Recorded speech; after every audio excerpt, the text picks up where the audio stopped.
بسم اللہ الرحمن الرحیم ان اللہ و ملائکتہ یصلون علی النبی یا ایھا الذین آمنوا صلوا علیہ وسلموا تسلیما۔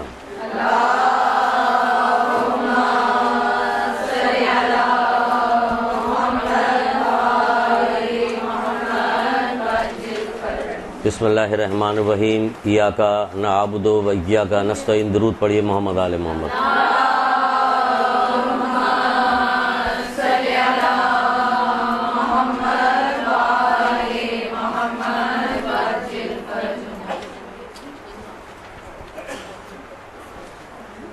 بہت ساری چیزیں تو آپ لوگوں کو ظاہر ہے کہ اتنی پرانی کلاس سے تو پڑھائی جا چکی ہوگی، پھر بھی آج ہم جس حدیث سے گفتگو کریں گے اور آغاز کیا ہے جس سے وہ ایک طرح سے امتحان بھی ہو جائے گا، اور وہی ہمارا جو ہے یہ باب شروع ہوگا، اسی سے ہمارا جو ہے عنوان اسی سے بنے گا۔ جیسے آپ کو پہلے بتایا تھا، پتہ نہیں یاد ہے کہ نہیں یاد ہے آپ لوگوں کو، کس کلاس میں بتایا تھا کہ اللہ کے رسول فرماتے ہیں کہ کچھ لوگ قبروں سے نکلیں گے، اللہ تعالیٰ ان کے پر لگا دے گا، وہ اڑتے ہوئے جنت پہ چلے جائیں گے، جنت کی نعمتوں سے فیضیاب ہوں گے۔ فرشتے ان سے پوچھیں گے کہ بھائی تمہیں یہ اتنی جلدی یہاں کیسے آ گئے، اور یہ کہ کیا تم نے حساب دیکھا؟ وہ کہیں گے نہیں دیکھا۔ پھر وہ کہیں گے کیا تم پل صراط سے گزرے؟ ان کا نہیں، ہم اس سے بھی نہیں گزرے۔ تو پھر وہ پوچھیں گے کہ تم میدان قیامت سے چلے آئے اور تم نے کوئی جہنم کو دیکھا؟ ان کا ہم نے کچھ بھی نہیں دیکھا۔ تو پھر وہ پوچھیں گے کہ تم کس نبی کی امت سے ہو؟ تو وہ جواب دیں گے کہ ہم محمد صلی اللہ علیہ وسلم کی نبی کی امت سے ہیں۔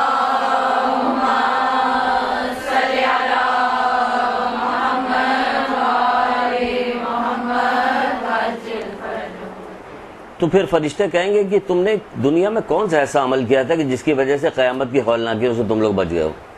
تو دیکھیے کہ وہ جواب میں یہ کہتے ہیں کہ ہم تنہائی میں ہوں یا محفل میں ہوں، اللہ تعالیٰ کی نافرمانی کرتے ہوئے ہمیں حیا آتی تھی۔ ایک بات انہوں نے یہ بتائی۔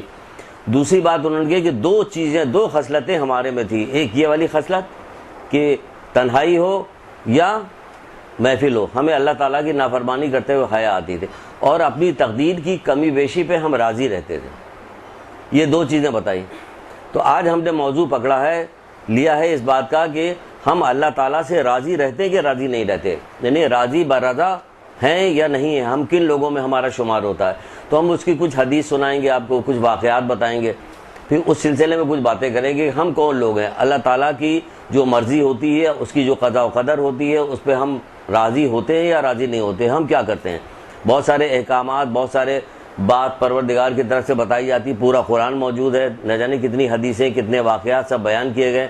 ہماری تربیت کیسی ہوئی ہے، ہم لوگ کیسے ہیں کہ ہم کسی بات پہ راضی نہیں ہوتے، کسی بات پہ بھی اللہ تعالیٰ کی راضی ہونے کو ہم تیار نہیں ہوتے۔ تو آج ہماری گفتگو اسی پہ ہوگی کہ دیکھیے کہ یہ جو بندے تھے، یہ اللہ کے رسول نے ہی یہ بات بتائی کہ یہ قبروں سے نکلیں گے، اڑتے ہوئے جنت پہ چلے جائیں گے اور جنت کی نعمتوں سے فیضیاب ہونا شروع ہو جائیں گے۔ فرشتے دیکھیے حیرت کر رہے ہیں، جب انہوں نے یہ والی بات بتائی تو فرشتوں نے کہا کہ پھر تو یہ حق تمہارا ہی تھا، یہ حق تمہارا تھا کہ یہی تو دو چیز اصل، کہ اللہ تعالیٰ کے فیصلے پہ راضی رہیں ہم، اور نافرمانی نہ کریں، چاہے مجمع ہو یا محفل میں ہو یا تنہائی میں ہو، اللہ کی نافرمانی کرتے ہوئے ہمیں حیا آتی تھی۔ حیا تو بہت دور کی بات ہے، ہم تو مجمع میں بھی نہیں ڈرتے ہیں۔ بے پردہ عورت جو گھوم رہی ہوتی، جس کو کہا جاتا ہے کہ تم حجاب کرو، تو وہ کب کہا جاتا کہ کمرے میں حجاب کرو؟ حجاب تو کہا ہی جاتا کہ باہر نکل رہی تو کہا جا رہا ہے حجاب کرو، تو ان کو کہاں ڈر پیدا ہو رہا؟ حیا آنا تو بہت دور کی بات ہے، جو سامنے لوگ موجود ہیں ان سے حیا نہیں آ رہی۔ وہ کہہ رہے ہیں ہمیں اللہ تعالیٰ کی نافرمانی کرتے ہوئے، مجمع ہو، محفل ہو یا تنہائی ہو، اللہ تعالیٰ کی نافرمانی کرتے ہوئے ہمیں حیا آتی۔ تو یہ کون لوگ تھے؟ ان کی کیسی تربیت ہوئی تھی؟ ہمارے ساتھ کیا ہوا جو ہماری یہ تربیت کیسی کی گئی ہے کہ جس کی وجہ سے ہمیں چاہے محفل ہو یا تنہائی ہو، ہمیں کسی جگہ بھی اللہ تعالیٰ کی نافرمانی کرتے ہوئے ہمیں حیا محسوس نہیں ہوتی ذرا بھی۔ تو ہم نے سوچا کہ آج ہم اس باب کو اٹھاتے ہیں کہ ہم اللہ تعالیٰ کے شکر گزار بندے ہیں، راضی رہتے ہیں اس کے کہ نہیں راضی رہتے ہیں، ہم اللہ تعالیٰ کے فیصلوں پہ راضی رہتے ہیں کہ نہیں راضی ہے۔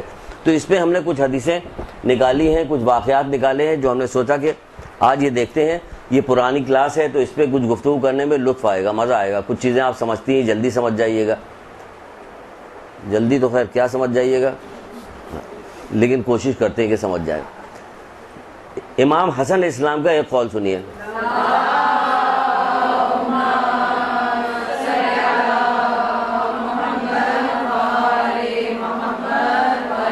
آپ فرماتے کہ وہ مومن کیسا مومن ہے جو اللہ تعالیٰ کی تقسیم پہ ناراض ہوتا ہے اور اس کی دی ہوئی منزلت کو حقیر سمجھتا ہے، جبکہ اس کا فیصلہ کرنے والا خود خدا ہی ہے. کچھ سمجھی بات؟ فرماتے ہیں امام حسن صاحب فرماتے ہیں، یہ تو لکھ لیجئے یا سمجھ لیجئے، دونوں میں سے ایک کام کیجئے. جس کو جلدی جلدی لکھنا ہے وہ جلدی لکھ لیجئے. ایک حدیث کو بار بار دو تین بار تو ہم دہرائیں گے، کیونکہ جس کو جب سمجھا رہے ہیں تو دہرائیں گے بھی. پھر یہی ہوگا کہ ہم 3-4 دفعہ آپ کو لکھوائیں گے، اس کے بعد پھر آپ کو سمجھائیں گے، پھر یہ ہوتا رہے گا. کہتے ہیں کہ وہ مومن کیسا مومن ہے، ہم سب مومن ہیں، وہ مومن کیسا مومن ہے جو اللہ تعالیٰ کی تقسیم پر ناراض ہوتا ہے. یعنی کہ اللہ تعالیٰ جو چیز اسے دیتا ہے اس پہ ناراض ہوتا ہے اور اس کی دی ہوئی منزلت کو حقیر سمجھتا ہے، جبکہ اس کا فیصلہ کرنے والا خود پروردگار ہے. اب یہ چیز جس پہ ناراض ہوتا ہے وہ ہمیں دی جائے چیز، یا اس کے کسی عزیز رشتہ دار جانے والے کو چیز دی جائے، اس پہ وہ ناراض ہوتا ہے کہ اس کو کیوں دیا، ہمیں کیوں نہیں ملا. اچھا، اس ناراضگی میں ایک چیز اور بھی شامل ہے کہ جو ناراضگی ڈائریکٹ نہیں ہوتی کہ ہم ناراض تو نہیں ہو رہے، لیکن کیا ہو رہا ہے کہ حسد کر رہے ہیں. حسد ناراضگی تو ہے، اللہ تعالیٰ کی تقسیم پہ ہم راضی نہیں ہے کیونکہ ہم حسد کریں دوسرے کی چیزوں سے. اور اس پہ راضی نہ رہنے کی وجہ سے ہوتا گیا دین سے باہر چلے جاتے ہیں، کیونکہ حسد ایمان کو اس طرح سے کھا جاتا ہے جیسے ہمیں کوئی پرواہ نہیں. ہم حسد یہاں تک کرتے ہیں کہ ہم اقدام کرتے ہیں اس حسد کے اوپر. یہ تو اور بھی زیادہ برا ہے کہ پروردگار قیامت کے دن بیٹھا رہے گا اور پوچھے گا حسد کرنے والوں کو، جس نے اقدام کیا ہوگا لوگوں کو نقصان پہنچائے گا، کہ آؤ آج تو بدلہ لے کے رہیں گے، آج بدلہ لیا جائے گا تم سے. تو ہم دیکھنا ہے، جائزہ لینا ہے پوری زندگی کا. جو کہا گیا ہے کہ جس نے اپنی زندگی نیک علم کی طلب میں صرف نہیں کیا اس کی زندگی ضائع ہو گئی. یہ کیسے ضائع ہو گئی؟ ایسے ہی ضائع ہو گئی. ہمیں روزانہ جائزہ لینا اپنی زندگیوں کا. مرتے وقت تک ہمیں ایمان پہ ہی مرنا، کیونکہ قرآن یہ نہیں کہہ رہا کہ تم اسلام لے آؤ تو بس تم اسلام لے آئے تو کافی ہو گیا. وہ کہہ رہا ہے کہ دیکھو ایمان پر ہی مرنا، یعنی کہ آخری ہمارا جو انجام جو ختم ہو، انجام بخیر ہمارا وہ ایمان کے اوپر ہو. توبہ کے ساتھ، ایمان کے ساتھ ہم اس دنیا سے جائیں. تو ہمیں روزانہ نیک علم کی طلب کرنا چاہیے، روزانہ ہمیں پڑھنا چاہیے. جو قرآن پڑھنے کی تاکید کی گئی ہے، روزانہ قرآن پڑھتے رہو. کیوں کرتے ہو؟ قرآن ہمیں خالی عربی لفظوں کو رٹ لینا ہے تھوڑی کہ ہم صرف پڑھ، اس کے معنی مطالب پہ تو غور کرنا پڑے گا. قرآن ہم سے تقاضا کیا کر رہا ہے؟ روزانہ تو ہم پڑھ رہے ہیں قرآن، لیکن اس کے تقاضے پورے نہیں کر رہے ہیں. تو کیا ہو گیا؟ جب تک قرآن تمہیں برائی سے روکے تم اسے پڑھتے رہو، جب تمہیں برائی سے نہ روکے تو گویا تم نے قرآن نہیں پڑھا، گویا تم نے قرآن نہیں پڑھا، یعنی پڑھا ہی نہیں قرآن. اور وہ ہم گو کے پڑھ رہے ہیں. وہ کہتے ہیں جب تک تمہیں برائی سے روکے تب تک سمجھو کہ قرآن تم نے پڑھا، اور جب تمہیں برائی سے نہ روک سکے تو گویا تم نے قرآن نہیں پڑھا. تو یہ ہمیں قرآن پڑھنے کی دعوت اسی لیے دی گئی کہ قرآن ہمیں برابر برائی سے روک رہا ہے، تو ہم اس کی تقسیم پہ راضی نہیں رہے. تو امام حسن پوچھے کہ یہ مومن کیسا مومن ہے؟ اب خود دیکھیے کہ ہم کیسے مومن ہیں. جب قارون زمین میں دھسا دیا گیا تھا نا، تو حضرت یونس علیہ السلام جب سمندر کے اندر مچھلی کے پیٹ میں چکر لگا رہے تھے اور یہ کہتے جا رہے تھے لا الہ الا انت سبحانک انی کنت من الظالمین، تو یہ آواز قارون کے کانوں تک بھی پہنچی. اس نے پھر آواز دے کے گفتگو کی اور پوچھا کہ آپ کون ہیں اور ہماری قوم کے بارے میں کیا ہوا، وہ کہاں گئی، کیا ہوا؟ تو کہا وہ تو کب کی ختم ہو گئی، وہ تو دم مر گئی تھی. اس پہ اس کو بڑا صدمہ پہنچا، اس کو بہت رنج ہوا. اس رنج کی وجہ سے اللہ تعالیٰ نے اس کے ساتھ کیا کیا؟ اس کے عذاب میں تخفیف کر دی، کم کر دیا. کیوں کم کیا؟ اس لیے کہ اسے اپنی قوم کے بارے میں درد پیدا ہوا تھا. تو کیا ہمیں اپنی قوم کے بارے میں درد نہیں پیدا ہونا چاہیے کہ کس قدر غضب کی قربانیاں دے کے محمد آل محمد نے ہم تک اللہ کا پیغام ہم تک پہنچایا تھا. ہماری قوم جو ہے کون سی ایسی برائی کی جس میں نہیں ڈوب گئی ہے، اور اس قدر ڈوب گئی ہے کہ جس طرح سے چرسی ہیروئن پینے والے لوگ سے ان سے کسی طرح سے برائی نہیں چھوٹتی. حشر تو یہی ہو گیا کہ ہم سے بھی برائی کسی طرح سے چھوٹنے کو تھی. کچھ بھی نصیحت کر ڈالی کسی سے برائی نہیں چھوٹتی. تو کیا ہمارے اندر کوئی درد غم نہیں پیدا ہوتا کہ ہمارے گناہوں میں تخفیف ہو؟ نہیں بھی تخفیف ہو تو کم سے کم اپنے مکتب سے تو عشق کرنا چاہیے نا انسان کو. اپنی مکتب سے تو محبت ہونی چاہیے نا. مکتب سے محبت کی نشانی یہی کہ ان کو برائی سے روکا جائے، ان تک پیغام پہنچایا جائے. آپ اپنے آپ کو اس قابل بنائیے کہ ہم ان کو برائی سے روکیں. اسی میں آپ کی شہرت بھی ہونی چاہیے، بلکہ شہرت تو خیر غلط لفظ استعمال کیا ہم نے، شہرت تو اللہ تعالیٰ کو پسند ہی نہیں کسی بات کے لیے. شہرت مطلب کہ آپ اسی بات سے پہچانی جائیے کہ آپ جہاں جائیے گا تو لوگوں کو نصیحت کیجیے گا، جہاں جائیے گا لوگوں کو دو بات بتائیے گا، ان کو سمجھائیے گا. تو اس طرح سے کیا ہوگا، بات آگے نکلے گی، بڑھے گی. حالانکہ جو سمجھانے کے مقام تھے وہ تو سب زیرو ہو گئے، کوئی بات بتائی نہیں جاتی تو بہرحال. تو یہ سارا سلسلہ ہے اس سلسلے میں کہ ہمیں اللہ تعالیٰ کا شکر گزار بندہ اس کے فیصلوں پہ راضی رہنا چاہیے. کہاں فیصلوں پہ راضی ہے؟ اگر کسی کے یہاں لڑکی پیدا ہو جائے، پورا معاشرہ گواہ ہے، سب آپ جانتی کہ کیا ہوتا ہے کہ کسی طرح سے راضی ہونے کو تیار نہیں ہوتے اس کے اوپر، کہ وہ لوگ تو گانا بجانا بھی کرتے ہیں، وہ لوگ تو فلاں برا کام بھی کرتے ہیں، ان کے یہاں تو بے پردہ بھی لوگ گھومتے ہیں، لیکن پھر بھی ان کے یہاں لڑکے پہ لڑکا، لڑکے پہ لڑکا ہوتا جا رہا. ہمارے یہاں تو کوئی نہ، ہم کتنی دعائیں کر رہے ہیں، کتنی بھائی راضی نہیں ہوں. دو روایتیں آپ کو ملتی ہیں، ہمیں دو روایتیں ملتی ہیں ازواج در اسلام نام کی کتاب میں. ایک کتاب ہے جس کا نام ہے ازواج در اسلام. اب آپ فوراً پوچھیں کہ کس کی لکھی ہوئی کتاب ہے؟ آیت اللہ مشکینی کی لکھی ہوئی ہے.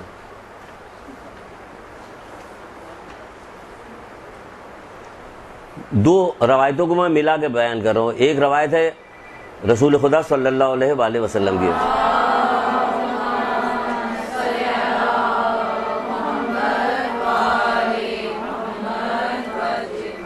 اور ایک ہے چھٹے امام جعفر صادق علیہ السلام کی.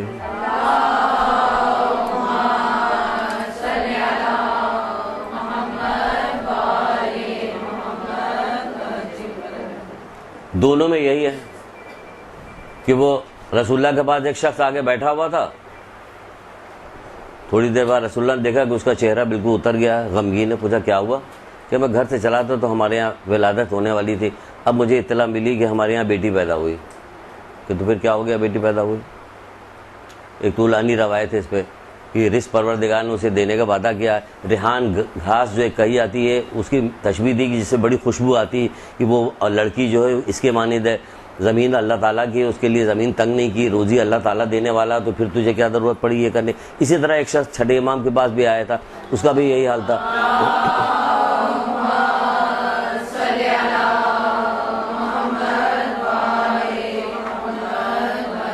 اس نے بھی یہی کہا، اس کا بھی چہرہ اترا. تھا مولانا پوچھا کیا ہو گیا؟ کہ کچھ نہیں. کہنے بتاؤ کیا ہوا؟ کہ مولا ہمارے یہاں بیٹی پیدا ہوئی. انہوں نے کتنی اچھی مثال دے کے تشبیہ دے کے امام نے بات کی. کہا کہ اگر یہ فیصلہ پروردگار کہتا کہ یہ فیصلہ تمہیں کرنا ہے یا خود پروردگار کو کرنا تو یہ تم کس کے ذمہ دیتے؟ کہ میں اللہ ہی کے ذمہ دیتا. کہ اس نے فیصلہ تو کر دیا، اس نے فیصلہ کر تو دیا ہے، یہی کر دیا کہ تمہارے یہاں بیٹی تھی. اس نے، ہم اللہ تعالیٰ کے فیصلے پر راضی نہیں تھا. اللہ تعالیٰ دنیا آخرت میں ہماری بھلائی چاہتا ہے. ہم دنیا آخرت میں اپنی بھلائی کے لیے اپنی عقل چلاتے ہیں کہ جو ہمارے فیصلہ ہے. ہم اپنی عقل کیسے چلاتے ہیں؟ ہم اپنی عقل دنیا دار لوگوں کو دیکھ کر چلاتے ہیں. ہمارا سارا سلسلہ جو رہتا ہے اسی دنیا سے وابستہ رہتا ہے. ہم اسی کی ترقی کو، اسی کی کامیابی کو، اسی کی بھلائی کو سب کچھ سمجھ رہے تھے. وہ ہمارے لیے وہاں بھلائی چاہتا ہے. یہاں جیسے تیسے دنیا تو کہا گیا کہ مومن کے لیے دنیا تو قید خانہ ہے. جب دنیا مومن کے لیے قید خانہ ہے تو اس میں آپ سے یہ بھی کہا جاتا ہے کہ دنیا مومن کے لیے قید خانہ، موت اس کا بہترین تحفہ، جنت اس کا ٹھکانہ. یہ کہی جا رہی حدیثوں میں موجود. ہاں تو بس جنت تو ہمارا ٹھکانہ ہے، باقی کسی چیز کو نہیں مانتے. جنت ہماری ہے، باقی نہ اسے قید خانہ سمجھتے ہیں نہ جو کچھ کہہ رہے ہیں. یہاں پر تکلیف ہے، رنج ہے، غم ہے. جتنی تمہاری محبت اہل بیت سے، مولا سے بڑھتی جائے گی اتنی تمہاری تکلیف میں اضافہ ہوتا چلا جائے گا. یہ تکلیف میں کیسا اضافہ ہوگا؟ ایسے ہی اضافہ ہوگا تکلیف میں کہ ہر گناہ ہم سے چھوٹتا چلا جا رہا. ہم اپنے آپ کو پامند کرتے چلے جا رہے ہیں اس دنیا والوں کے درمیان میں. تو کیا ہوگا کہ بظاہر ہمیں لگ رہا ہوگا تکلیف ہو، لیکن اگر یہ لذت پیدا ہو جائے، گناہ چھوڑنے کی لذت پیدا ہو جاتی ہے، تو اس سے بھی کہے گا اللہ تعالیٰ نے فیصلہ کر تو دیا، پھر کس بات کا غم ہے تمہیں؟ تو آپ بتائیے کہ یہ سارا سلسلہ یہاں پہ کسی کے یہاں روزی تنگ ہو جائے تو اس کو پریشانی ہوتی کہ فلاں کے پاس تو بڑی روزی ہے. اب بائی حق بائی کروک، حرام حلال ہمیں کسی چیز کی پرواہ نہیں ہوتی. کہاں کہا جا رہا کہ بینک کی نوکری کرنی ہے یا نہیں کرنی ہے، کس بینک میں کس طرح سے پیسہ رکھوا کے ہمیں لینا ہے، تو وہ سود کہلائے گا یا پورا دینا ہوگا. کیا ہم کسی چیز کو پوچھنے کو تیار نہیں، پوچھنے کو تیار نہیں، نہ کرنے کو تیار. ہمیں پیسہ چاہیے اور زیادہ چاہیے، کیونکہ تنگی میں زندگی گزارنا ہمارے لیے بس کی بات نہیں. دو واقعات آپ کو سناتے ہیں، دو واقعات. اب واقعات کیسے لکھیے گا؟ اب تو ہو گئی مجبور. بہت سارے واقعہ بار بار سنائے جاتے تو وہ یاد کیوں نہیں ہوتا؟ کیوں یاد ہو جانا چاہیے. اور اتفاق سے دو تین واقعات جو ہیں وہ حضرت داؤد کے زمانے کے ہیں ایک تو حضرت داؤد کے زمانے کا ہے، واقعہ ہے کہ جب حضرت داؤد کے بعد پروردگار نے وحی کی کہ اے داؤد، ایک خاتون کا نام بتایا، خلادہ دختر اویس، یہ ایک خاتون کا نام ہے، خلادہ دختر اویس. یہ ہے کہاں سے؟ یہ حضرت داؤد کے باب میں جو حیات القلوب نام کی پہلی کتاب، پہلی جلد ہے علامہ مجلسی کی، اس میں یہ واقعہ ہے. دیکھیے گا پہلی جلد کے اندر حضرت داؤد کے واقعے میں، اور اس کی باقاعدہ انڈیکس دیکھیے گا، اس میں ہیڈنگ بھی لگی ہوئی. یہ اتنا اہم ترین واقعہ خود سمجھ رہے تھے وہ کہ اس میں ہیڈنگ لگی ہوئی. کہا کہ اے داؤد، یہ عورت جنت میں تمہارے قریب، اس کو جا کے جنت کی خوشخبری دے دو اور کہہ دو یہ جنت میں تمہارے قریب رہے گی. اب حضرت داؤد کو بھی تشویش ہوئی کہ کون سی عورت ہے جنت میں ہمارے قریب رہے گی.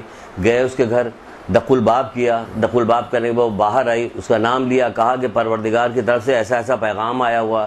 تو کہنے لگی کہ ظاہر ہے کہ اللہ کی طرف سے پیغام آیا تو صحیح ہی ہوگا، لیکن یہ کہ شاید اس نام کی کوئی اور بھی عورت ہو.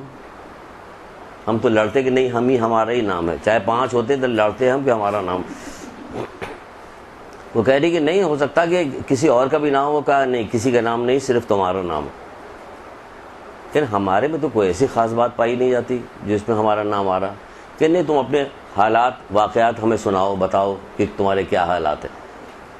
تو خلاصہ یہ ہے اس بات کا کہ وہ کہنے لگے غم ہو، خوشی ہو، فقیری ہو، رنج ہو، بیماری ہو، ہر حال میں پروردگار سے راضی رہتی تھی، کوئی شکوہ نہیں کرتی تھی، اس کی حمد ثنا کرتی رہتی تھی، اور بس جو دعا مانگتی تھی میں اسی سے مانگتی تھی بس، اور ہمارے لیے کچھ وہ نہیں تھا.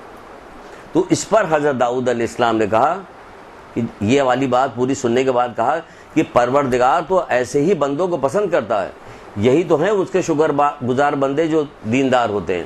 تو آپ بتائیے اگر ان تمام چیزوں کا جائزہ لیا جائے سارا، کہ یہ کیا ہوئی، داؤد، حضرت داؤد کس کے والد تھے؟ مشہور انبیاء کے والد. تو آپ دیکھیے حضرت داؤد کی وہ پڑوس میں، یعنی یہ کہ جنت کے قریب رہنے والی وہ عورت ہے، اس کا طریقہ کار یہ ہے کہ غمی ہو، خوشی ہو، بیماری ہو، مفلسی ہو، فاقہ ہو، کوئی سا بھی درد ہو، ساری چیزیں اس کے اندر بیان کی گئی. کہا کہ ہر حال میں جو ہوں وہ سب خاموش رہتی تھی، صبر کرتی تھی، اللہ تعالیٰ کی حمد و ثنا کرتی تھی، اسی سے دعا کرتی تھی، اور بس یہی ہمارا طریقہ کار تھا. کہ بھائی یہی تو وہ طریقہ کار ہے کہ جس کی وجہ سے تمہیں یہ فضیلت ملی ہے، یہ فضیلت تم کو اسی وجہ سے ملی. اب بتائیے حضرت داؤد کے زمانے سے گزرتے ہوئے اگر ہم رسول خدا صلی اللہ علیہ وآلہ وسلم کے زمانے میں آ گئے،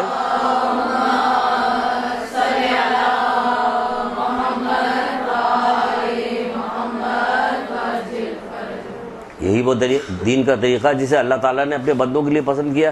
جب یہ طریقہ اللہ تعالیٰ نے اپنے بندوں کے لیے پسند کیا ہے تو آپ بتائیے ہم تو اتنی تربیت کرتے ہوئے یہاں تک آ کے چلے آئے، تو ہمارے اندر یہ طریقہ کار کیوں نہیں، اور کیوں نہیں ہونا چاہیے ہمارے اندر طریقہ کار؟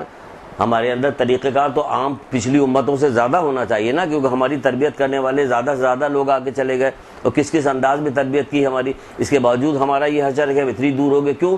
دنیا پرست ہو گئے، ہم حب دنیا میں گرفتار ہو گئے جو ہمیں خبر بھی نہیں. حب دنیا میں گرفتار ہوئے، دنیا جیسے جیسے ترقی کرتی گئی اپنی نمود و نمائش اور چمک دھمک کے ساتھ لوگوں کے سامنے زیادہ آنا شروع ہو گئی. جب زیادہ آنا شروع ہو گئی تو پھر ہوا یہ کہ لوگوں نے علم کو کم کرنا شروع کر دیا، علم حاصل کم. پہلے تو دنیا کی چمک دمک اس طرح کی چیزیں ہر جگہ قریے گلی گلی کوچے موجود نہیں تھی. اب یہ ہر جگہ ہر حوالے سے موجود ہے. آپ کوئی سا اشتہار دیکھ لیجیے، آپ خبریں آپ نہیں سن سکتے، ٹی وی کا کوئی پروگرام آپ نہیں دیکھ سکتے. ارے سب پروگرام کو چھوڑ دیے، خالی اگر آپ خبر دیکھنے کے لیے جائیے تو بھی آپ بچ نہیں سکتی. یہ اشر ہے. اخبار آپ نہیں اٹھا سکتی، یہ اخبار اٹھا ہر حوالے سے ہمارے ساتھ وہ کیا جا رہا ہے. ارے حد تو یہ کہ دوا کی بھی کوئی مرہم لگانے کا یا کوئی پین کا وہ لے کے آئے کہ اس میں بھی ایک برہنہ عورت کی تصویر بنی ہوئی، اس سے پیٹھ میں مالش کی جا رہی. کسی جگہ سے چھوڑا نہیں گیا. یہ شیطان صفت لوگ جو ہیں دنیا پرست لوگ ہیں. تبھی تو اللہ کے رسول نے کہا کہ جیسے کہ نہج الفصاح کتاب میں ایک روایت لکھی ہوئی کہ قیامت بدترین لوگوں پہ واقع ہوگی. تو یہ آپ دیکھیے کہ دھیرے دھیرے قوم جو ہے بدترین جا رہی. لیکن کیا ہوا، ہم کے ساتھ اس کی قبر میں تو نہیں جائیں گے، ہمیں تو اپنی قبر میں جانا ہوگا، اپنا دیکھنا ہوگا. تو ہمیں تو اپنی قبر کا انتظام کرنا ہے نا. اور اتنی آپ کو دل میں شروع سے رکھی بھی گئی ہے، بتائی بھی گئی، مسلسل بتائی. ایک چیز تو مسلسل بتائی گئی، باقی چیزیں آپ کو خود کو جمع کر لینا چاہیے.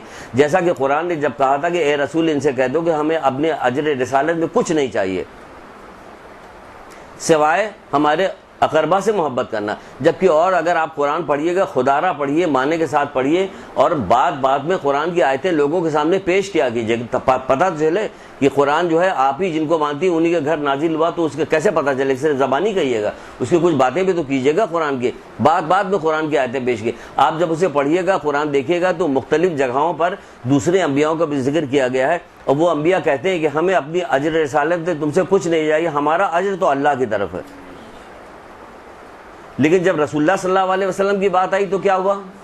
تو پروردگار نے کہا کہ اے محمد تم کہہ دو، خود سے نہیں کہا، وہ قرآن میں آ رہا ہے کہ اے محمد تم کہہ دو کہ مجھے اپنی اجر رسالت میں کچھ نہیں چاہیے، ہمارا اجر تو ہے ہمارے قرابت داروں سے محبت کرنا. تو محبت تو ہمیں سکھا دی گئی کہ ہم نے کتنی ان سے شدید محبت کرتے ہیں. تو لیکن اب جتنے واقعات جو کچھ بھی بتائے جاتے ہیں، جتنے دل خراش واقعات بتائے جاتے ہیں، کیسے واقعات، اس کا نتیجہ بھی تو کبھی غور کیا کیجئے، سوچا کیجئے کہ یہ واقعات ہوئے کیوں. جیسے کہ بہت سارے علماء آرٹیکل لکھتے ہیں، یہاں تو خیر کچھ بھی نہیں ہوتا آرٹیکل. ایران کے آپ دیکھیے نیٹ کے اوپر جائیے تو بہت سارے آرٹیکلس آپ کو ملیں گے، اس میں بہت ساری چیز. وہ محرم ماتم مجلس کرنے والے عزاداروں کی وہ کیٹیگریز بیان کرتے ہیں کہ کتنی کیٹیگری کے لوگ جو ہیں، یہ پہلی کیٹیگری میں کون آتا، دوسری میں، تیسری، تو 5 کیٹیگری انہوں نے گنائی ہے. لیکن اگر ہم اس میں دیکھتے ہیں، جائزہ لیتے ہیں، جب اس کو پڑھا تو پڑھنے کے بعد پتہ چلا کہ اس میں تو ہم تو اسی 5ویں کیٹیگری میں آتے ہیں، پہلی والی میں تو نہیں آتے. کیا ہوا؟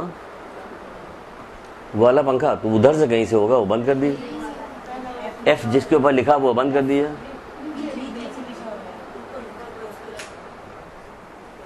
ایک درود پڑھیے محمد علیہ.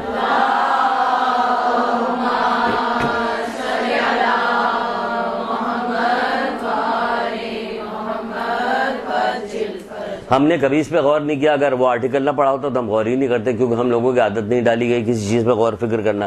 ہم جیسے ہیں بس سب صحیح ہے، بہت اللہ کا شکر ہے، ہم لوگ بالکل ٹھیک ہے، سیدھے جنت پہ جائیں گے. مجلس میں بھی کہلوا دیا جائے گا، ان کو اعلیٰ علین میں جگہ ملے، وہ جگہ پہ فوراً ان کے کہنے کی وجہ سے مل جائے گی، ہم کو فوراً جگہ مل جائے گی. کوئی حساب کتاب تو ہوگا نہیں ہمارا، سب کا حساب کتاب ہونا.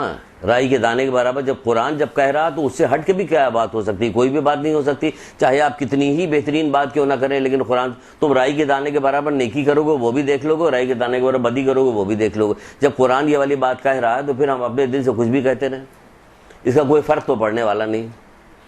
تو وہ کیٹیگریز میں کہا، کہتے 5ویں آخری کیٹیگری جو سب سے نیچے درجے کی کیٹیگری، اس میں کیا آتا کہ غم حسین جو ہے وہ دنیا کا ہر مذہب کا لوگ، ہر فرقے کے لوگ، ہر مکتب کے لوگ غم حسین کو مناتے ہیں، گریہ بھی کرتے ہیں. ماتم کرنے کے لیے اس میں ہندو بھی شامل ہیں، اہل سنت کے تمام طبقے کے لوگ شامل ہیں. کچھ چند افراد کو جو نکل کے آئے ہیں ان کو مت دیکھیے آپ، عمومی طور پہ دیکھیے کون کا. اس میں ہم لوگ بھی سب شامل ہیں. تو ہم لوگ کس میں شامل ہیں؟ جس میں پوری دنیا شامل ہے.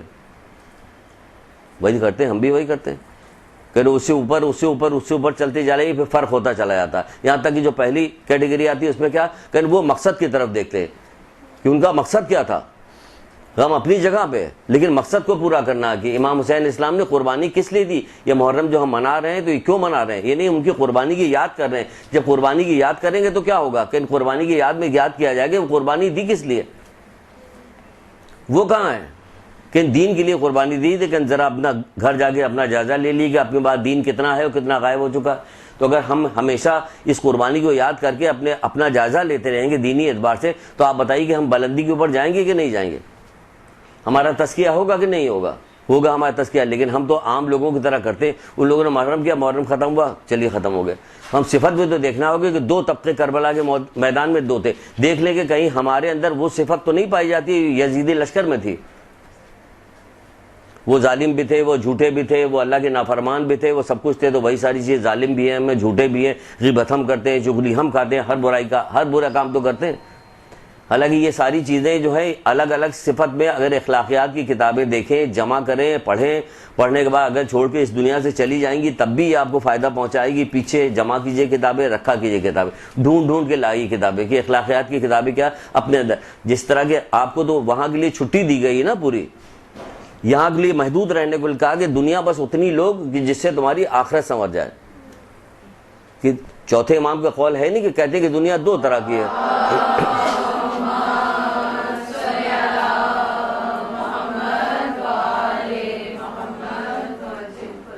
کہ وہ جو دنیا، ایک دنیا وہ ہے جو ملعون دنیا ہے، اور ایک دنیا وہ ہے جو منزل مقصود تک پہنچانے والی دنیا۔ تو ہمیں دنیا اتنی لینی ہے جو ہمیں منزل مقصود تک پہنچا دے، نہ دنیا سے اتنے کنارہ کش ہو جائیں کہ ہم دست نگر ہو جائیں، لوگوں کے سامنے بھیک مانگنے لگے، نہ اتنے داخل ہو جائیں کہ دین اپنا برباد کر لیں۔ دونوں کام نہیں ہونا چاہیے، درمیان میں ہمیں رہنا چاہیے، سمجھ رہی نا؟ تو ہم یہ جب دنیا میں اس طرح سے زندگی گزاریں گے، دیکھیں گے کیا ہو گیا، وہ دنیا دار لوگ ہیں، سارا کام ہو رہا ہے، عجیب عجیب انداز سے ہر برائی کا تذکرہ تو کیا جو کتابیں لیجیے گا۔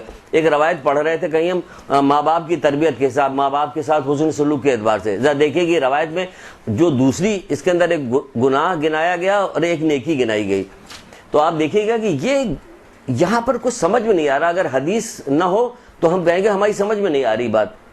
حضرت موسیٰ دعا کر رہے تھے، مناجات کر رہے تھے پروردگار سے، مناجات کر رہے تھے تو انہوں نے آسمانوں پہ ایک شخص کو دیکھا، ایک شخص کی منزلت دیکھی، مقام دیکھا، تو کہنے لگے پروردگار یہ کون شخص ہے اور کیا کام کرنے کی وجہ سے اس کو اتنا بلند مقام ملا؟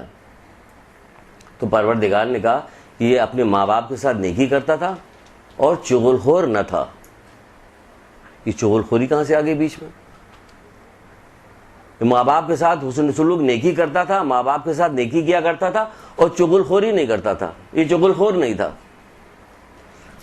آج کا جائزہ لیجئے، یعنی کہ اتنی بری چیز ہے کہ اس کو وہ جو مقام ملا وہ دو وجہ سے مل گیا۔ ایک تو ماں باپ کے ساتھ بہت زیادہ حسن سلوک کرتا تھا، نیکی کرتا تھا، اور لوگوں کی چغلیاں نہیں کھاتا تھا، چغل خوری نہیں کرتا تھا۔ ہزاروں گناہ، ہزاروں لوگوں کے آپس میں دشمنیاں، کتنے گناہ اس سے ایک چغل خوری سے کتنے گناہ نکل رہے ہوتے، ایک دوسرے کے اندر سے نکل رہے ہوتے، لوگوں میں دوریاں ہوتی ہیں، رنجش ہوتی ہے، خاندان ایک دوسرے سے ٹوٹتا ہے، ایک دوسرے کی حسد شروع ہو جاتی، پھر غیبتیں شروع ہو جاتی، پھر ان کے لیے دشمنیاں ہوتی ہیں، ان کا نقصان پہنچایا جاتا ہے دنیا میں۔ اب دیکھیں تو ایک چغل خوری سے کتنی برائیاں نکل رہی ہیں۔ اسی لیے منع کیا گیا کہ اے علی، میں نے جنت کے دروازے پہ دیکھا کہ جنت حرام ہے بخیل پر، آگ پر، چغل خور پر اور جھگڑالو پہ۔ یہ اتنے لوگوں میں منع کیا گیا کہ اے علی نہیں دیکھا میں نے، جنت کے دروازے پہ لکھا ہوا دیکھا کہ جنت حرام ہے بخیل پر، آگ پر، چغل خور پہ، جھگڑالو پہ۔ آپ نے گھر کی دیوار کوئی بنائی ہے ایسی جس پہ خوبصورت فریم لگا ہوا کہ جس کے اندر بار بار بدل بدل کے آپ لگاتی رہیے، ہر مہینے، 2 مہینے بعد، 3 مہینے بعد، 4 مہینے بعد بدلتی رہیے کہ آپ کے یہاں جتنے ایونٹس ہو رہے ہیں، لوگ آ رہے ہیں جا رہے ہیں، تو کیا کہ آپ حدیثیں اس پہ بدل بدل کے لگا رہی، کیا نہیں یہ پسند نہیں کریں؟ تو پھر جتنی یہ کیلنڈر لگائے جاتے ہیں اس پر طرح طرح کے ماڈل کی جو گاڑیاں ہوتی ہیں، سینریز ہوتی ہیں، اس سے بہتر یہ نہیں ہے؟ یہ حدیثیں لکھی جائیں، یہ چیز بہتر نہیں ہے؟ آپ کو خوبصورت بنانا نہیں آتا؟ ہم نے تو جب بالکل شروع میں جب کلاسیں ہوتی تو باقاعدہ لا کے دکھاتے تھے ہم یہاں پہ، یہ دیکھو ایسے بناؤ، ایسے لگاؤ، جب بہت بالکل شروع کی کلاسوں میں اگر کوئی بچے یہاں رہ گئی ہیں تو، ورنہ تو مجھے نہیں لگتا کہ رہ گئی، شاید زیادہ چلی گئی۔ ہم لا کے باقاعدہ فریم گھر سے اٹھا کے لاتے، دکھاتے، دیکھیں ہم نے یہ بنایا، دیکھیں ہم نے یہ بنایا، یہ کیا، اس کو بنائیے کہ لوگ آگے دیکھیں تو دنگ رہ جائیں، ششدر ہو جائے۔ بھائی ایکسٹریکٹ آرٹ بنائی جاتی جو کسی کے سمجھ ہی میں نہیں آ رہا تھا کہ بنا کیا ہے، کیا اس کے اندر۔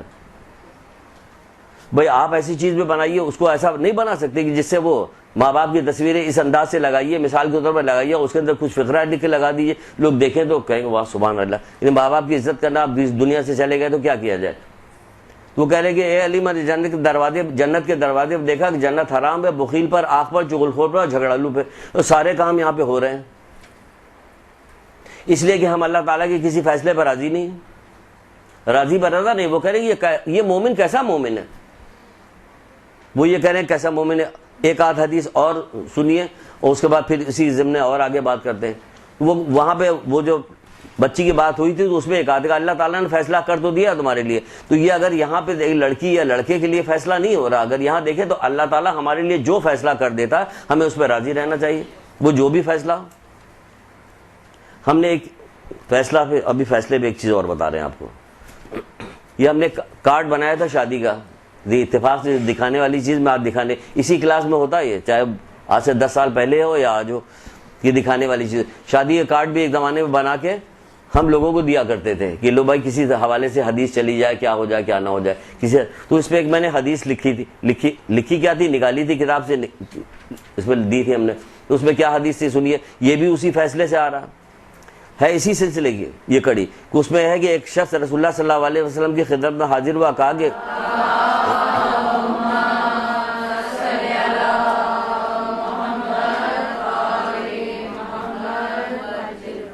اب ذرا جائزہ لیجئے گا، یہ حدیث تو سنا رہے ہیں لیکن جائزہ لیتی جائیے گا. اب سب آپ ہی لوگوں کے اوپر بات نہیں آ رہی ہے، ابھی کچھ مردوں پہ بھی بات آ جائے گی تو کہیے کہ سب ہم ہی لوگوں کو سنا رہے ہیں. بس تو آپ سے کلاس لے رہے ہیں تو آپ ہی لوگوں کو سنائیں گے. اب داڑھی کا تذکرہ کر کے کیا کریں گے؟ یہاں پہ ہے تو وہ بھی اسلام کے اندر کہ داڑھی کے بارے میں بہت ساری ٹڈی کے مسائل آپ کو کیوں بتائیں، ہے تو وہ بھی فقہ کے اندر بتائے ٹڈی کا کیا مسئلہ، کب مارو، کیسے مارو، کہاں مارو، کیا کرو. لیکن یہ جو آپ سے متعلق ہے وہی بات تو آپ کو بتائیں گے اور کیا بتائیں گے. تو ایک شخص رسول اللہ کی خدمت میں حاضر ہوا، کہنے لگا کہ جب میں گھر میں داخل ہوتا تو میری بیوی میرا بڑا پرتباغ استقبال کرتی ہے. آج بھی ہوگا ایسا؟ چلیے چھوڑیے، ہوگا کہ نہیں ہوگا ہمیں کیا پتا. بڑی پرتباغ استقبال کرتی ہے اور جب میں گھر سے نکلنے لگتا ہوں تو دروازے تک مجھے چھوڑنے کے لیے آتی ہے. اور جب مجھے غمگین دیکھتی ہے تو مجھ سے پوچھتی ہے کہ کس بات کی پریشانی ہے. اگر تم رزق کے سلسلے میں پریشان ہو تو رزق تو اللہ تعالیٰ نے دینے کا وعدہ کیا. اگر تم آخرت کے سلسلے میں پریشان تو اللہ تمہاری پریشانی میں اور اضافہ کرے. اللہ اکبر. آج کون کہنے والا یہ والی بات کہ اللہ تمہاری پریشانی میں اضافہ کرے، تم آخرت کے لیے پریشان ہو؟ یعنی یہی تو اصل پریشانی ہے کہ مومن ہر وقت غم آخرت میں ڈوبا رہتا ہے. مولا مشکل کشا کہتے ہیں کہ مومن ہر وقت غم آخرت میں ڈوبا رہتا ہے. یہاں کون سا مومن غم آخرت میں ڈوبا ہوا؟ ہمیں غم دنیا میں ڈوبے ہوئے ہم کہ ہمیں اسی کی آبادی چاہیے، جبکہ 100% دنیا جو ہے فنا ہونے والی ہے، چھوٹنے والی ہے.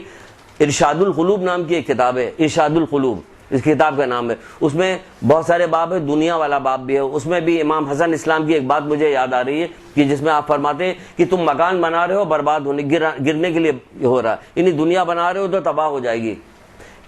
آج ہی ایک صبح ایک کتاب میں پڑھے تو اس میں لکھا جیسے کوئی بچہ پیدا ہوتا یہ در حقیقت موت کے لیے پیدا ہوا.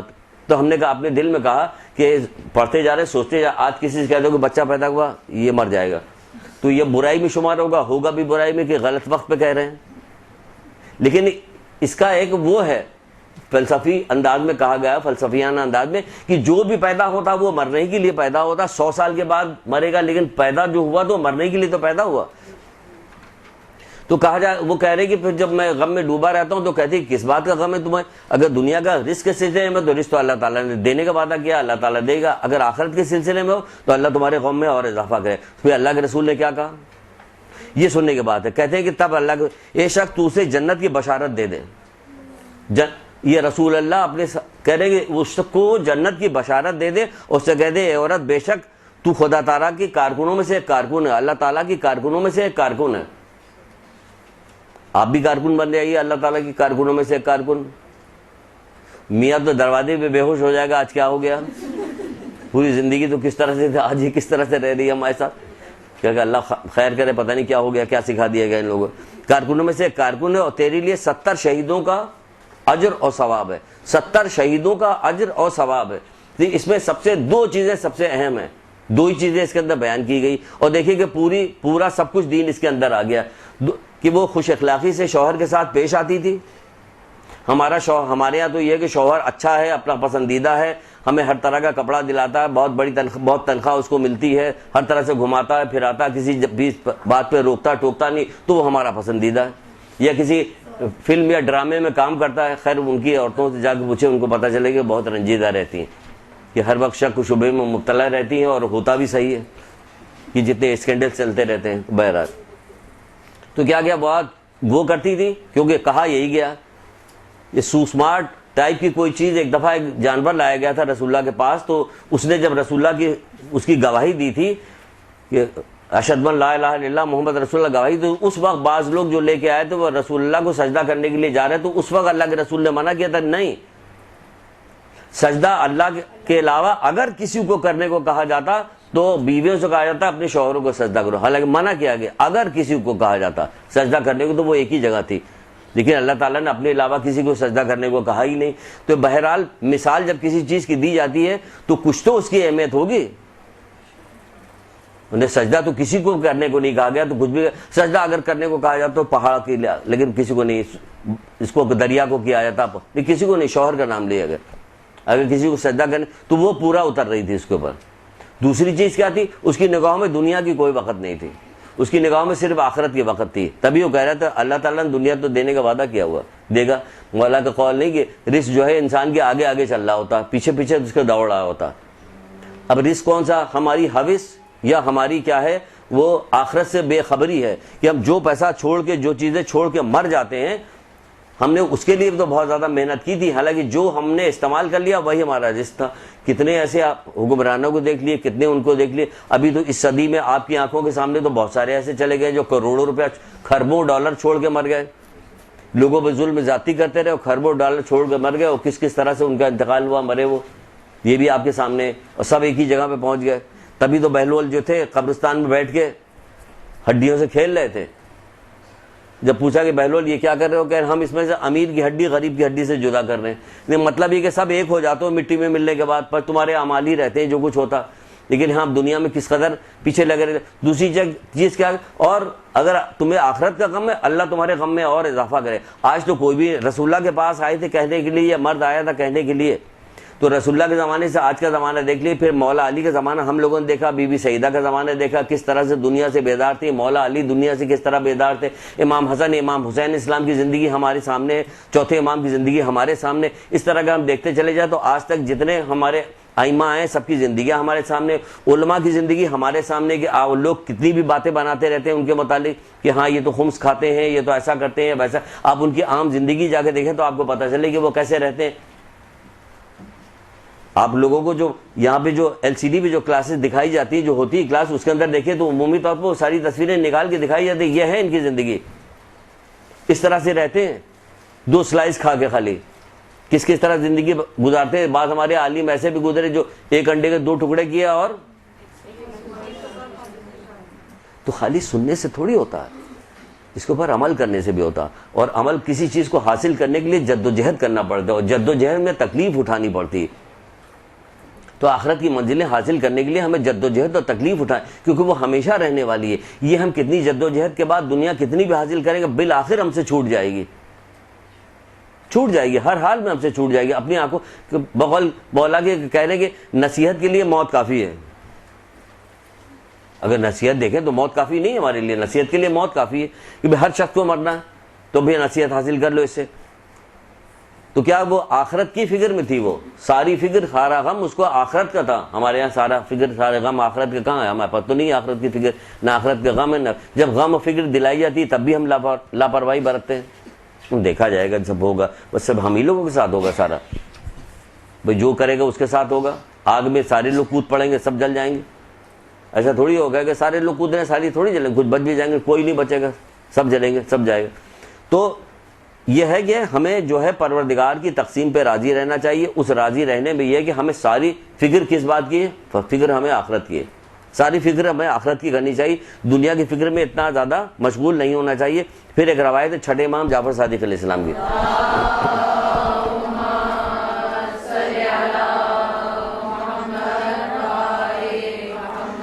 وہ فرماتے ہیں کہ ہم ایسے لوگ ہیں کہ جو کچھ ہم چاہتے ہیں اللہ تعالیٰ سے مانگتے ہیں، جو کچھ ہم چاہتے ہیں اللہ تعالیٰ سے مانگتے ہیں، اور وہ بھی ہمیں عطا کرتا ہے۔ جو کچھ ہم چاہتے ہیں اللہ تعالیٰ سے مانگتے ہیں اور وہ بھی ہمیں عطا کرتا ہے۔ پھر فرماتے گا اور جب وہ ہماری پسند کے خلاف کوئی چیز پسند فرماتا ہے، جب وہ ہماری پسند کے خلاف کوئی چیز پسند فرماتا ہے تو ہم اس پر بھی راضی ہو جاتے ہیں، تو ہم اس پر بھی راضی ہو جاتے ہیں۔ مثلا ہم نے کوئی دعا مانگی، اس کے برخلاف ہمیں کوئی چیز مل گئی، مولا آپ کو یہ سکھا رہے ہیں، ہمیں سکھا رہے ہیں کہ ہم جو چیز اللہ تعالیٰ سے مانگتے ہیں، ہمیں کبھی کبھی ہمارے آپ کے ساتھ بھی یہی ہوتا رہتا ہے کہ ہم بہت ساری کیا جتنی چیزیں جتنی دعائیں مانگتی ہیں سب کے خلاف ہی ہوتا ہے۔ ایسا نہیں ہوتا، اللہ تعالیٰ تو قرآن میں فرما رہا ہے کہ ہم لوگوں کی جتنی برداشت کرتے ہیں اس سے زیادہ ہم مصائب نہیں ڈالتے اس کے اوپر، تو جتنا آپ برداشت کر سکتی ہیں ادھر ڈالتی ہے، لیکن ہم نے تو اپنی برداشت بالکل ختم کر کے دنیا پرستی پہ لگا دیا۔ ملنا اتنا ہی جتنا وہ، ہم کتنی بھی حوث کرتے رہیں، کتنا بھی رنج کرتے رہیں، کتنا بھی غم کرتے رہیں، ہمارے نصیب میں جو کچھ لکھا ہوا ہم وہ مل کے رہے گا، وہ ہمیں مل جائے گا۔ تو وہ کہہ رہے ہیں کہ جو چیز ہم پسند کرتے ہیں اللہ تعالیٰ سے مانگتے ہیں ہمیں کبھی وہی مل جاتی ہے، اور جب ہم ہمارے اس کے برخلاف اللہ تعالیٰ پسند کرتا ہے تو ہم اس پہ بھی راضی رہتے ہیں، ہم اس پہ راضی نہیں رہتے۔ کہاں راضی رہتے؟ ہمارے ساتھ کسی نے دشمنی کی، ہم نے بد دعا شروع کر دی، کیوں بد دعا کر رہے ہو؟ ہمارے ساتھ کسی نے وہ کیا، ہم چاہنے لگتے ہیں کہ فوراً اس کا نقصان ہو جائے، اللہ تعالیٰ سے دعا کرتے ہیں اس کا نقصان ہو جائے، نقصان نہیں ہوتا تو ہم کہتے ہیں یہ دیکھیے ابھی تک کچھ ہو ہی نہیں رہا، وہ جو کرتے رہے، ہم جو بھی دعا مانگ رہے سنتے رہتے ہیں، ہم بھی مختلف جگہ پہ جاتے رہتے ہیں، ہمیں پتہ چلتا رہتا ہے کہ کیا ہو رہا، کون کیا کہہ رہا ہے، یا ہمیں کوئی دعا بتائے، کس سلسلے میں دعا بتائی جائے۔ تھوڑی سی کیوریشن بھی ہونی چاہیے، پوچھنا بھی چاہیے کہ ہمیں معلوم ہے کہ ہمارا معاشرہ کیسا ہے، تو ہمیں ذرا سا دریافت کرنا چاہیے کہ لوگ کیا چاہ رہے ہیں، ہمارے ساتھ فلاں فلاں ایسا ایسا ہوا تھا، تو پھر تم کیا چاہتے ہو، تم اللہ تعالیٰ پہ چھوڑ دو، میں اپنا سارا معاملہ اللہ کی سپرد کرتا ہوں، کیونکہ اپنے بندوں کے حال سے بخوبی واقف ہے نہیں ایک دعا جس کے اندر بالکل شروع کے الفاظ یہ ہے، ہم اپنا سارا معاملہ اللہ کی سپرد کرتے ہیں۔ جب ہم نے اپنے سارا معاملہ اللہ کی سپرد کر دیا تو پھر کاہے کی پرواہ ہے؟ اللہ تو ماں باپ سے زیادہ ہم سے محبت کرنے والا، جو ہمارے حق میں بہتر ہوگا وہی کرے گا۔ ہم اپنی مرضی کا کام کیوں چاہ رہے ہیں، کسی مومن کے لیے نقصان چاہیں ہم، وہ اگر کر رہا تو مولا نے ایک جگہ پہ کہا نہیں، جو آپ لوگوں کو کتنا رٹائی ہے والی بات، کہ اپنے دشمن کی مکمل تباہی کے لیے تم کیا کام کرو، تم اللہ کی فرما برداری کرو، اسے نافرمانی کرنے دو۔ پھر تم فرما برداری کرتے ہو، یہ فرما برداری تو نہیں کہ تم دعا، جادو، ٹونا، گنڈا، تعویذ یہ سب کرانے کے لیے، یہ تو فرما برداری نہیں، یہ تو منع کیا گیا۔ جادو ٹونے کو تو ایسے بھی کہا گیا کہ کفر ہے، یہ خراب ہے، یہ حرام ہے، تم اپنی مرضی کا کام کر رہے ہو، اپنی مرضی۔ یہ تو اللہ تعالیٰ سے دعا کر لو، یہ تو مرضی چلا، اپنی مرضی چلاؤ گے تو حرام ہوگا وہ۔ اللہ تعالیٰ سے دعا کرو گے تو پھر اس کی مرضی پہ چھوڑ، ہم اس کی مرضی پہ راضی ہوئے۔ حضرت بہلول عاقل نے کہا نہیں تھا، کسی نے پوچھا بہلول کیا حال چال ہے، کہ کس کا حال پوچھتے ہو جس کی مرضی سے یہ پوری کائنات چل رہی ہے؟ کہ بہلول کہہ کیا رہے ہو تم؟ کہ ہاں میں نے اپنی تمام مرضی اللہ کی مرضی پہ ڈال دیا، اب جو کام اللہ کرتا سب ہماری مرضی ہے، بھئی جو ہمارے ساتھ کر رہا ہے وہ ہماری مرضی تو ہے، اور کیا ہوا، کیونکہ ہم مولا کہہ نہیں رہے، اور جب اس کے ہماری پسند کے خلاف کوئی چیز کرتا ہے تب بھی ہم راضی رہتے ہیں، تو ہم کو بھی راضی ہو جانا چاہیے۔ دعا کرنے کو کہا گیا ہے، ایسا نہیں ہے کہ کسی کی روزی کم ہو جائے کہا بس روزی کم ہو گئی ہمیں نہیں چاہیے، نہیں، دعائیں بتائی گئی، کتنی دعائیں۔ ابھی آپ کے پاس جو کتاب ہے دنیا آخرت کی 100 پریشانیوں کا حل، آپ دیکھیے کہ سب سے زیادہ اس میں دعا روزی کے سلسلے میں تو بتائی گئی، یا بیماری کے سلسلے میں، یا روزی، تو ایسا تو نہیں کہ جو بیماری آ جائے یا روزی کم ہو جائے تو ہم سے دعا مانگنے کو منع کیا گیا، نہیں، دعا کیجئے، دعا کیجئے، اس کے معنی بھی پڑھیے تو آپ کو پتہ چل جائے گا کیا ہے یہ۔ صحیفہ کاملہ پڑھیے، اس میں آپ معنی پڑھیے، دعائیں پڑھیے، ساری چیزیں دیکھیں تو اس کے اندر تربیت کی جا رہی ہے، وہ تو ہماری تربیت ہو رہی ہے، اور ساتھ میں اللہ تعالیٰ سے کوئی یاد بھی کیا جا رہا ہے کہ ہم دعا مانگ رہے ہیں، کیونکہ اللہ تعالیٰ کو روح ذہن بھی سب سے زیادہ پسند کیا چیز ہے، کہ دعا سب سے زیادہ پسند ہے، دعا سب سے زیادہ پسند ہے تو ہم کو اسی حال میں چھوڑ دے گا؟ کہا نہیں، تم متوجہ ہو، دعا کرو، اور دعا کے بارے میں جانو گی کیا ہے کیا چیز نہیں ہے۔ بہرحال آگے بڑھتے ہیں، تو یہ ہے کہ ہمیں اللہ تعالیٰ کی ہر بات پہ راضی ہو جانا چاہیے۔ پھر فرما رہے ہیں، ایک جگہ پہ فرماتے ہیں، یہ امام جعفر صادق علیہ السلام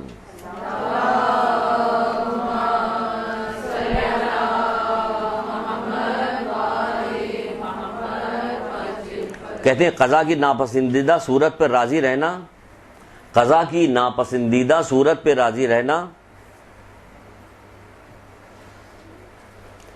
یقین کے اعلیٰ درجات میں ہے۔ قضا کی ناپسندیدہ صورت میں راضی رہنا یقین کے اعلیٰ درجات میں ہے۔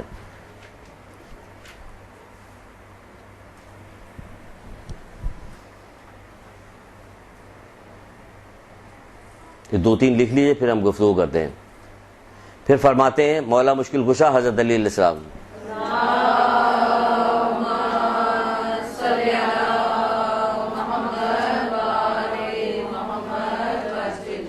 فرماتے ہیں سچے ایمان کی نشانیاں تسلیم و رضا ہے۔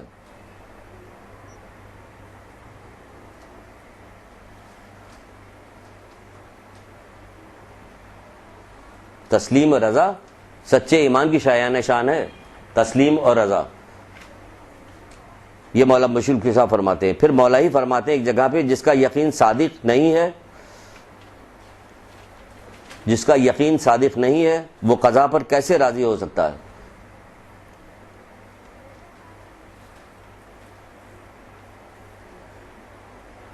یعنی اللہ تعالیٰ پہ یقین ہمارا پختہ ہونا چاہیے۔ جیسا کہ کسی مقام پہ ایک روایت آپ کو سنائی تھی ہم نے کہ اللہ تعالیٰ مومن کے ساتھ کچھ بھی نہیں کرتا مگر خیر۔ جب اللہ تعالیٰ خیر کرتا ہے اس کا یقین ہے تو جو کچھ بھی ہمارے ساتھ ہو رہا، جو کچھ بھی ہمارے نصیب میں لکھا ہوا، جو کچھ بھی ہمارے ساتھ ہو رہا سب صحیح ہو رہا، یہ بھی صحیح ہے، یہ بھی صحیح ہے، سب صحیح ہے، ہمارے ساتھ جو کچھ ہو رہا سب صحیح کیا جا رہا۔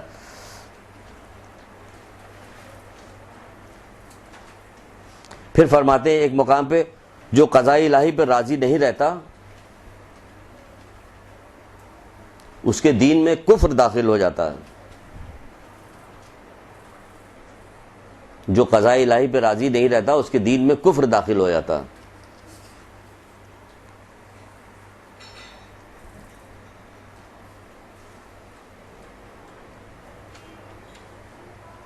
کسی کی موت واقع ہو جاتی, کبھی چاہے بوڑھا ہی کیوں نہ ہو, ہم عادت ڈال لی ہم لوگوں نے, ہماری عادت پڑ گئی, بہت بوڑھا ہے, بہت بیمار تھا, بہت بوڑھا تھا, اب اس کا انتقال ہو گیا, اس قدر پیٹ پیٹ کے رو رہے ہوتے, اس قدر چیخ پکار مچ رہی ہوتی کہ آپ دیکھیے, جبکہ سختی سے منع کیا گیا اس کو. اس زمانے جاہلیت کے دور کے یہ عورتوں کا کام تھا جو اس طرح سے چیختی تھی, روتی تھی. آج یہاں پہ آپ دیکھیے ہمارے یہاں کس قدر رویا پیٹا جاتا ہے, کہ کیا چیخ چیخ کے گریا کرنا, جو بلند آواز میں گریا کرنا, تو کہنے امام حسین اسلام کے غم کے ساتھ منسلک ہے, باقی تو نہیں. رونے کو منع نہیں کیا گیا کہ آپ گریا کیجیے, لیکن چیخنا, چلانا, زانو پہ ہاتھ مارنا, یہ سب کہنے اجر کو ضائع کر رہے ہو, تمہارا اجر ضائع ہو گیا, ختم ہو گیا تم نے.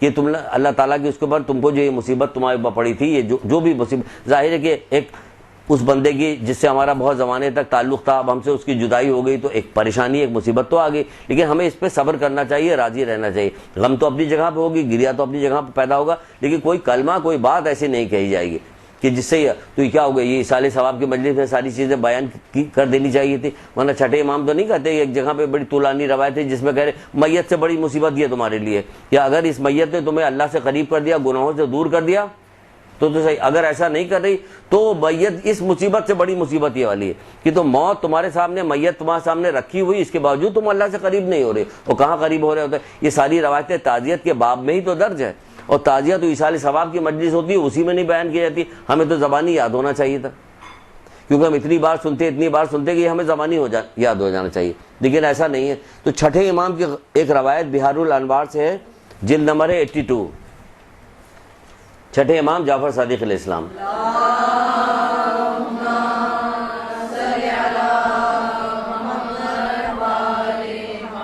بڑی خوبصورت روایت ہے, بہت ہی خوبصورت روایت ہے. آپ فرماتے ہیں کہ جس مصیبت پہ تمہیں صبر کرنا نصیب ہو, جس مصیبت پہ تمہیں صبر کرنا نصیب ہو,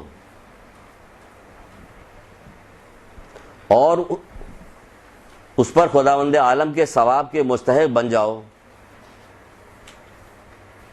اور اس پر خداوند عالم کے ثواب کے مستحق بن جاؤ, تو اسے مصیبت شمار نہ کرو. سبحان اللہ, کہہ رہے تو اسے مصیبت شمار نہ کرو. مصیبت تو وہ ہے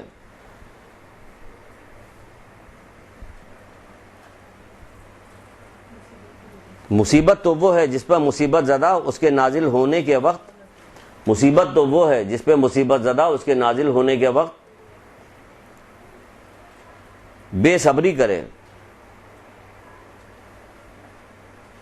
اور اس کے اجر اور ثواب سے محروم ہو جائے. یہ ہے مصیبت. مصیبت تو وہ ہے جس پر مصیبت زدہ اس کے نازل ہونے کے وقت بے صبری کرے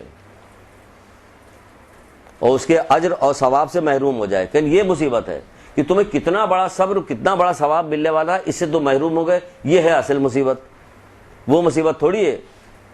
تو وہ تو اگر اس کے اوپر تم کو صبر کرنا نصیب ہو جائے تو ثواب کے مستحق بن جاؤ گے, تو یہ مصیبت کہاں ہے, اس کو مصیبت ہی شمار نہ کرو. تو ہمیں کتنی چیزیں ہماری روزمرہ کی زندگی میں ہمارے چاروں طرف ایسی بکھری رہتی جس پہ ہمیں ثواب مل سکتا ہے لیکن نہیں ملتا, کیونکہ ہمیں معلوم نہیں.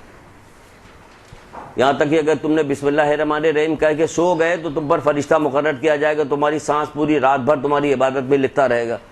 اتنا تک تو بات بات پہ, قدم قدم پہ تو ہمارے لیے ثواب رکھا گیا, بات بات پہ, قدم قدم پہ. کیونکہ جو سچے دل سے ایمان لے آئے, مولا سے کسی نے کہا نہیں تھا کہ آپ کا ماننے والا اگر بستر پہ لیٹا ہوا مر جائے گا تو بھی شہید مرے گا. ہاں شہید مرے گا. کہ وہ کہتے ہیں کہ سورہ حدید دیکھ لو, اس میں لکھا ہوا آیت کے نشان 9-10 تھا یا کچھ ایسے ہی بتایا تھا آیت کے نشان, کہ جو سچے دل سے اللہ اس کے رسول پہ ایمان لائے تو سچے دل سے بھی تو ایمان لائیں.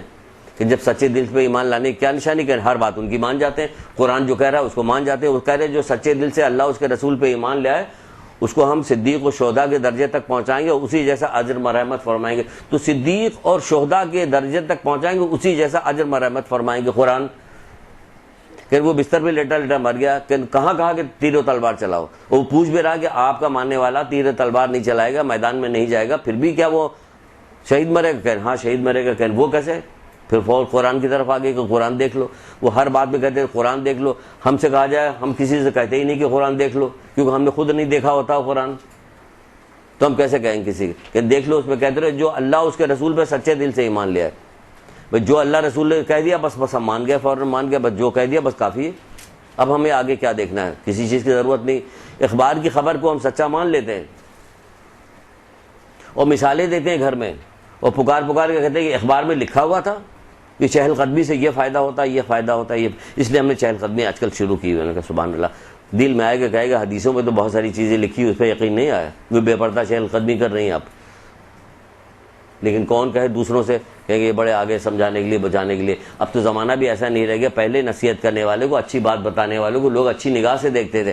آج اچھی بات کسی کو نصیحت کر دی تو آپ کو بری نگاہ سے دیکھتے ہیں، فوراً تلاش کرنے لگتے ہیں کہ ان کے خاندان میں، ان کے گھر میں کون ایسا بندہ ہے جس نے کوئی برائی کی ہو، تو کہتے ہیں کہ تم فلاں کو بھی تو دیکھو، تمہارے یہاں پہ تو ایسے ہی لوگ پائے جاتے ہیں. بھائی فلاں کو کیا دیکھے، جو سنے گا اس کے اوپر تو نصیحت کا اثر ہوگا. جو نہیں سنے گا، ہمارا بیٹا ہو، بیٹی ہو، کوئی بھی ہو، ہم آپ کو تو اچھی بات بتا رہے ہیں. نہیں تو جس نے اس میں لکھا ہوا ہے، جو اخبار میں جس نے لکھا وہ خود چہل قدمی نہیں کرتا، تو کیوں اس کی بات مان رہی؟ اس کی بات مان جائیں کیوں؟ کہ دنیا پرست ہے. دنیا پرست ہے اس لیے بات مان جائیں گے. تو دیکھا آپ نے کہ یہ ہے تعزیت کی سلسلے میں بات کہ وہ کہہ رہے ہیں کہ کوئی چیز فوت ہو جائے وہ تو اس کا غم ہی نہ کرو. اب فوت ہو جائے، کھو جائے، بے احتیاطی کرنے کو منع کیا گیا، پھر بھی کہ آپ احتیاط سے تو کام لینا. زمانہ کیسا خوفناک، کیسا خراب ہوتا چلا ہے. ہمیں قدم قدم پہ پھونک کے قدم رکھنا، بات بات پہ صدقہ دینا، کرنا، کام کرنا، کیونکہ اس دور کے اندر اس کے بغیر گزارا نہیں ہے. جیسا کہ فرماتے ہیں مولا مشکل کشا بہار الانوار کی ایک روایت ہے، اس میں فرماتے ہیں کہ جلد 78 مولا مشکل کشا فرماتے ہیں 3 چیزیں بندے کو اللہ تبارک و تعالیٰ کی خوشنودی تک پہنچاتی ہیں. 3 چیزیں بندے کو اللہ تبارک و تعالیٰ کی خوشنودگی کی طرف پہنچاتی ہیں. وہ 3 چیزیں کیا ہیں؟ پہلی چیز کیا ہے؟ کثرت استغفار، یعنی توبہ کرنا، کثرت کے ساتھ توبہ کرنا. دوسری چیز ہے انکساری، یعنی تواضع. انکساری تواضع، منکسر المزاج نہیں کہتے ہیں. ابھی اس کی تھوڑی سی بات بھی بتائیں گے کیا. کثرت کے ساتھ استغفار، انکساری، اور کثرت سے صدقہ دینا. کثرت سے صدقہ دینا.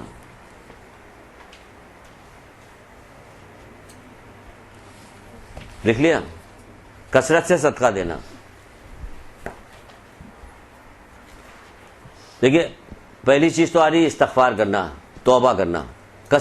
آپ کو اپنی زندگیوں میں توبہ کو بہت زیادہ شامل کرنا چاہیے. نہیں، بعض علماء تو کہتے ہیں کہ ہر بیماری، ہر پریشانی کے لیے کیا دعا کرو، کیا کام کرو، استغفار کرو. مولا کی بھی ایک روایت آپ لوگوں کو بہت پہلے جو ابن عباس سے انہوں نے مولا نے کہی تھی کہ ابن عباس مولا کے پاس بیٹھے ہوئے تھے، اور کسی شخص نے آ کے اپنی بیماری کا تذکرہ کیا تو اس سے کہا کہ استغفار کرو. کسی نے کہا آگے روزگار کا تذکرہ کیا، اس سے کہا کسی نے اولاد کے سلسلے میں بات کی تو جا کے کہا استغفار کرو.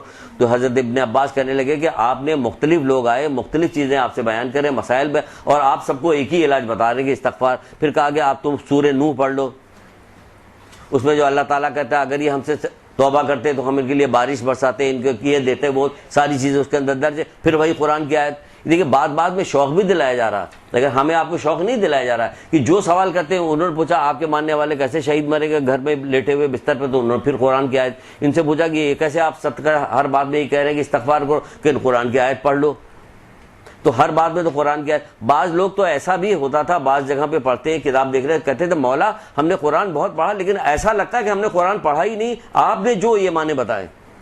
حالانکہ سیدھے سیدھے معنی ہو رہے ہیں. تو اس طرح سے بار بار جب آپ قرآن پڑھیے گا تو بہت ساری چیزیں ورد زبان ہو جائے گی، زبان کے اوپر آپ کو چیز آئے. کہنے کے استغفار کرو. استغفار کو کہا کہ رسول اللہ کہتے ہیں استغفار بہترین دعا ہے. اب بتائیے بہترین دعا ہے کیا کہنے استغفار. تو اب جب استغفار بہترین دعا ہو گئی تو مولا کی یہ والی روایت اور رسول اللہ کی یہ ملا لیجیے دونوں کا آپس میں کہ ہمیں کوئی چیز طلب کرنی ہو تو کیا کریں، استغفار کر رہے ہیں.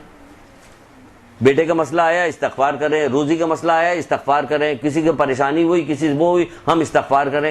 بعض علماء تو بتاتے ہیں کہ وہ کہتے کہ وہ ہم 1100 دفعہ استغفار پڑھا کرتے تھے. وہ کہتے ہیں ہمارے مسئلے کا حل ہوتا تھا, ہم 1100 دفعہ استغفار پڑھتے. تو ہمیں تو آخری سانس تک ہمیں استغفار پڑھنا, مسلسل پڑھنا, روزانہ پڑھنا, ہر وقت پڑھنا, کیونکہ نہ چھوٹا دیکھیے نہ بڑا دیکھیے. اور ساتھ میں استغفار کے وہ سارے کام بھی انجام دیتے رہیے کہ جس کے کرنے سے گناہ معاف ہو جاتے ہیں. وہ خود عملی استغفار کہلاتا. اگر کہا جاتا دو چیزیں ہوتی, ایک ذکری ہوتا, قولی ہوتا, ایک عملی ہوتا. یعنی عملی استغفار بھی بہت سارا ہوتا ہے کہ بہت سارا کام کرنے کی وجہ سے ہمارے گناہ معاف ہو جاتے ہیں. وہ کام کی پوری لسٹ ہے, اس وقت موقع نہیں کہ بتایا جائے کہ اس پہ چلے جائیں گے تو پھر وقت نکل جائے گا. کیا وقت کہا جا رہا ہے کثرت کے ساتھ استغفار کرو. استغفار جو ہے وہ گناہوں کے اس کو منہدم کر دیتا, ڈھا دیتا ہے, بالکل ختم کر دیتا ہے. یعنی گناہ رہ ہی نہیں جاتا. جب اللہ تعالیٰ نے خود استغفار کرنے کو کہا ہے, ہم سے کہا ہے, تو اس نے قبولیت کا بھی وہ رکھا ہے کہ ہمیں معاف بھی کر دے گا, تبھی اس نے استغفار کا رکھا. یہ آخری وقت میں تمہارے نامہ اعمال میں آخری میں کیا ہونا چاہیے کہ استغفار ہونا چاہیے. یعنی اتنا استغفار آپ کیجئے, اتنا کیجئے, کیونکہ جب کوئی آدمی گناہ کرتا ہے تو اس کی کوئی نہ کوئی چیز روک لی جاتی کہیں پہ. جیسے استغفار کرتا ہے راستہ کھل جاتا, صاف ہو جاتا ہے راستہ. تو ہمیں کثرت کے ساتھ استغفار کرنا چاہیے. اور استغفار کے بعد کیا کرنا چاہیے؟ انکساری, تواضع, انکساری. یعنی لوگوں کے ساتھ خوش اخلاقی سے نرمی کی, تواضع انکساری میں بہت ساری چیز آتی ہے. خوش اخلاقی آتی ہے, نرمی آتی ہے کہ نرمی سے خندہ پیشانی سے اپنے بھائی کے ساتھ ہم ملیں, وہ بھی آتا ہے اسی کے اندر کہ ہم خندہ پیشانی سے اپنے بھائیوں سے ملاقات کریں. یہ ساری انکساری کرنے والے کو, روایت میں لکھا ہوا کہ انکساری کرنے والے کو پروردگار ساتواں آسمان تک بلند کر دیتا اور غرور کرنے والوں کو پس کر دیتا. ہمیں کچھ بھی ہو تو ہمیں انکساری کرنی چاہیے اور وہ آنی چاہیے. اس میں ایک آدھ روایت آپ کو ہم لکھوائے دیتے ہیں انکساری کے اوپر, بس ایک دو روایتیں, بس زیادہ نہیں.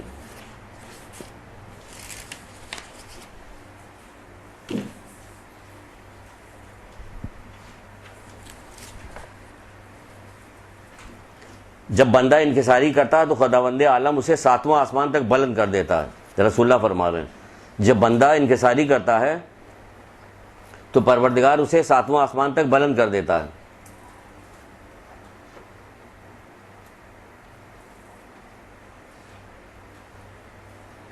پھر فرماتے ہیں اللہ کے رسول کے انکساری کسی کو بلندی کے سوا, کسی کے بلندی کے سوا کسی چیز میں اضافہ نہیں کرتی. انکساری جو ہے بلندی کے سوا کسی چیز میں اضافہ نہیں کرتی. پس تم انکساری کرو, خدا تم پر رحم کرے گا.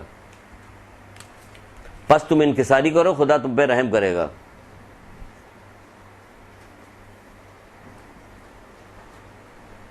جو شخص اللہ کی خاطر انکساری کرتا ہے خدا اسے بلند کرتا ہے, اور جو تکبر کرتا ہے اسے پس کر دیتا ہے.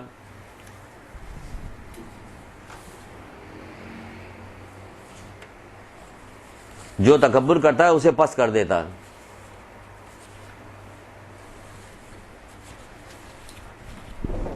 پھر چھٹے امام ایک جگہ پہ فرماتے ہیں کہ حسن خلق کے بارے میں جب ان سے دریافت کیا گیا تو چھٹے امام نے فرمایا وہ یہ ہے کہ انکساری کرو, اپنا کلام پاکیزہ کرو, اپنے بھائیوں کے ساتھ خندہ روی سے ملو. وہ یہ کہ تم انکساری کرو, اپنا کلام پاکیزہ کرو اور اپنے بھائی کے ساتھ خندہ روی سے ملو.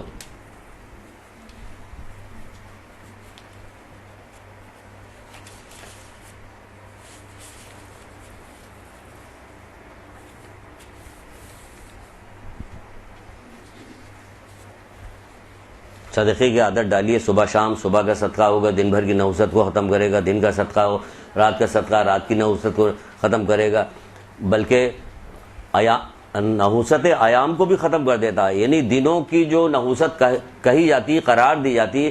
چھٹے امام کا واقعہ آپ نے سنا ہے, لیکن سننے سے کچھ نہیں ہوگا, عمل کرنے سے ہوگا. جب وہ کسی ایک زمین کے تنازع تھا مولا کے ساتھ کسی کا, کہ اس کے دو حصے تھے, ایک حصہ جو تھا بڑا زرخیز و بہت اچھا تھا, دوسرا حصہ تھا بنجر و خراب تھا. تو یہ فیصلہ ہوا کہ یہ بنجر و خراب حصہ کس کے حصے میں آئے گا اور یہ جو سرسب جو ہے یہ کس کے حصے میں آئے گا. تو اس کے لیے کہا گیا کہ اب کیا کیا جائے, کہا کہ قرآن اندازی کرتے ہیں. تو جس شخص کے ساتھ یہ تنازع تھا اس کو قرآن اندازی کرنے کے لیے اس نے کیا کیا, اس نے وہ دن چنا جو اس کے لیے بہت زیادہ مبارک دن تھا, اور کہا کہ مولا آج کر لیجئے. ان کا ٹھیک ہے, گئے وہ قرآن اندازی کیا، مولا کے نام پہ نکل ہے پورا، تو بہت حیرت کرنے لگا.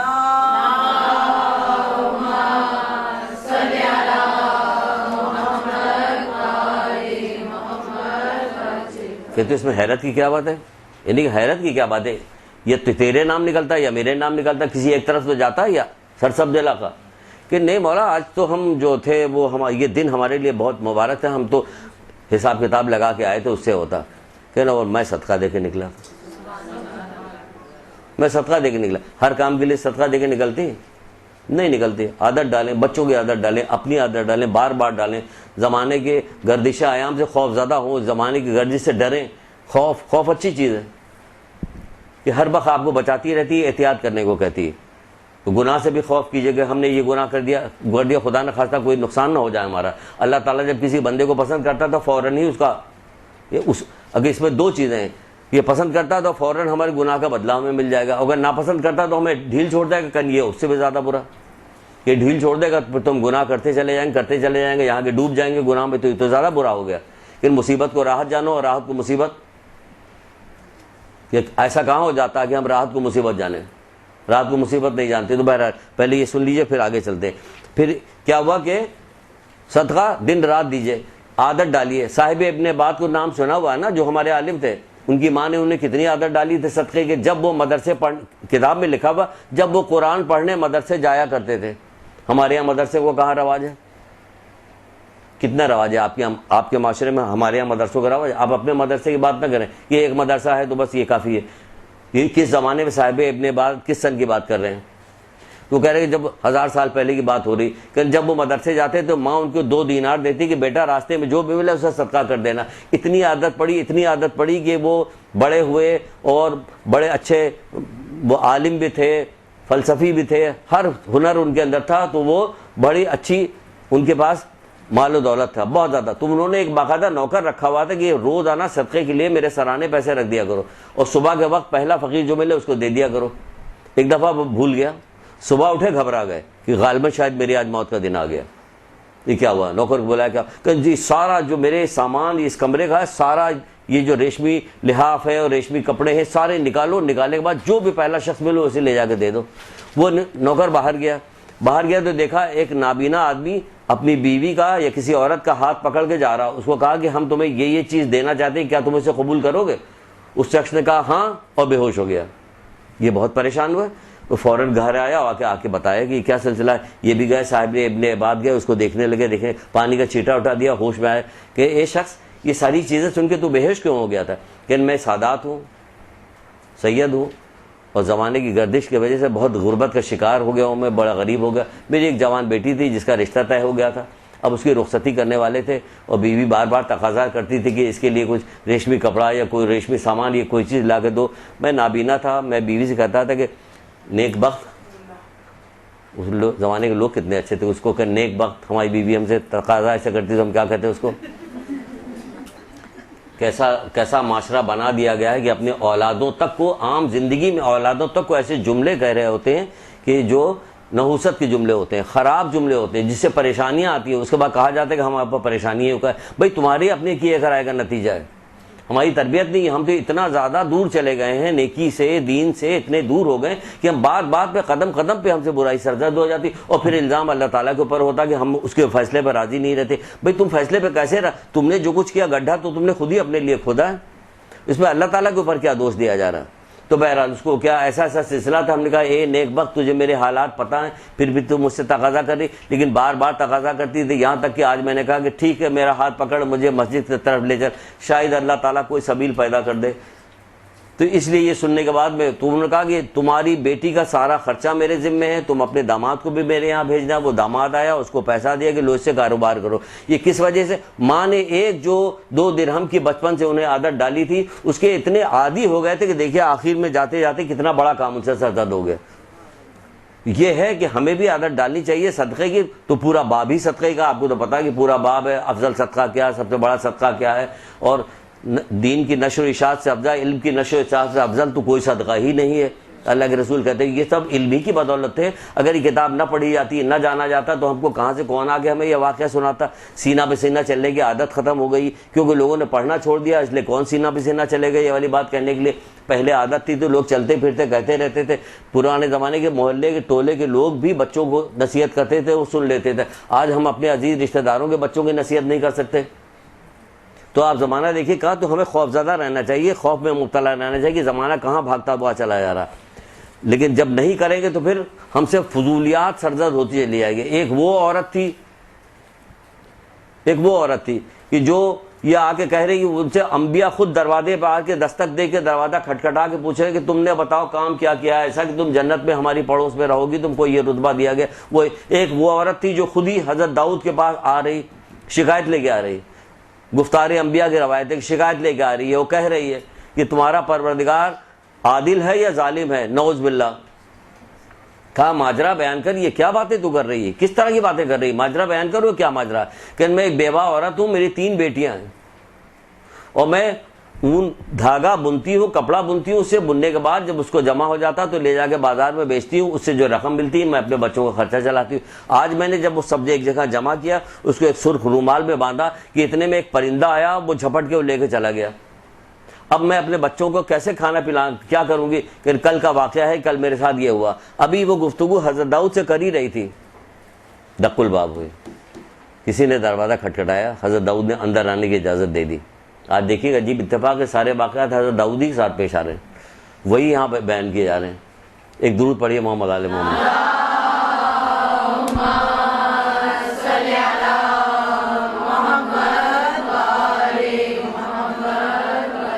جو لوگ اندر داخل ہوئے 10 آدمی آئے اندر، کہا کہ ہم ملاح ہیں، ہم بھی کشتی میں بیٹھے ہوئے چلے جا رہے تھے، اچانک تیز ہوائیں چلنے لگی، ہماری کشتی میں سوراخ ہو گیا، ہم ڈر گئے کہ قریب ہی ہے کہ ہم مر جائیں گے. ہم لوگوں نے اللہ تعالیٰ سے دعا کی کہ پروردگار ہم ساتھ خیریت کے اگر اتر گئے تو ہم سب 100 دینار جو ہیں ہم سارے کے سارے جو ہیں اللہ کے راہ میں صدقہ کر دیں گے. دیکھیں وہی صدقے والی بات آ گئی تو ہم نے کہا اس سے ملا دیتے ہیں، صدقہ کر دیں گے. تو پھر ایسا ہوا کہ ابھی یہ ماجرا ہو ہی رہا تھا کہ اوپر سے ایک پرندہ گزر رہا تھا، اس کی چونچ سے ایک لال سی کپڑے کی تھیلی گری جس میں بہت سارا اون کا کپڑا بنا ہوا سارا تھا. تو ہم لوگوں نے کیا کیا کہ اسی سے اس سوراخ کو بند کر دیا اور ہوا بھی رک گئی. تو جب ہم پار لگ گئے تو یہ 100 دینار 10 آدمی جو تھے وہ لے کے آئے تھے کہ یہ لے لیجئے، کسی مستحق کو دے دیجیے گا. تو حضرت داؤد نے اس عورت سے کہا کہ تیرا پروردگار خشکی تری میں تیرے ساتھ جو ہے تجارت کر رہا، تو جو ہے بدگمانی کر رہی ہے اس کے ساتھ. تو یہی سلسلہ تو ہمارا بھی ہوگا، ہر حال میں ہمارے لیے بھلائی چاہتا، ہر حال میں ہمارے لیے بھلائی چاہتا. ہم اپنے پروردگار کی نافرمانی کر رہے ہوتے، اس کے فیصلوں پہ راضی نہیں رہتے. میری بہنوں، میری بچوں، اللہ تعالیٰ سے ہمیں دعا کرنا چاہیے کہ پروردگار تو اپنے ہر فیصلے پہ راضی رکھ. اس راضی رہنے کے لیے ہمیں علم جب تک ہم علم حاصل نہیں کریں گے، ان کے کلام نہیں پڑھیں گے، ہم جانیں گے نہیں، ہم کبھی راضی نہیں رہ سکتے. ہم ہمیشہ بے چین رہیں گے. کیوں؟ کہ ہم حب دنیا میں گرفتار ہیں، ہم دنیا کی محبت میں گرفتار ہو گئے، جس کی وجہ سے ہمیں دنیا جو ہے وہ کہتے نہیں کہ دنیا، مولا کہتے ہیں یہ اس سانپ کی مانند ہے کہ جو دیکھنے میں بڑا خوبصورت ہے لیکن اندر اس کے زہر بھرا ہوا. تو یہ دنیا بھی بالکل ایسے ہی ہے. رسول اللہ کہتے ہیں یہ دنیا ہاروت و ماروت سے زیادہ جادوگر ہے، یہ جادو کر دیتی ہے، انسان کو معاف کر دیتی ہے دنیا. تو آپ اپنی آنکھوں سے لوگ دیکھ رہے ہیں روزانہ کے، آپ اخبار یا ٹی وی آپ دیکھیں تو پہلی چیز یہی بیان کی جاتی ہے کیا کہ قتل قتل قتل قتل. آدھا دھڑ ملا، ایک عورت کا لڑکی کا آدھا دھڑ ملا، آدھا دھڑ غائب. تو آدھا دھڑ ملا، آدھا دھڑ غائب ہو گئی، ان کا قتل ہو گیا. ہر وقت قتل و غارت گری ہوتی رہتی. پھر بھی ہم اسی دنیا میں پھر ہم آخرت کی طرف کیوں نہیں دل لگاتے؟ پھر کہ جب ہمیں یہاں رہنا ہی نہیں ہے اور ایسا معاشرہ ہو گیا تو پھر کیا کرے کہ تو پھر آخرت کی طرف دل لگاؤ. آخرت کی چلو وہی دل لگاتے، وہی سارا کام کرتے. بہرحال تو صدقے کی بات ہو گئی. پھر آگے بڑھتے ہیں، فرماتے ہیں مولا مشکل کشا حضرت علی،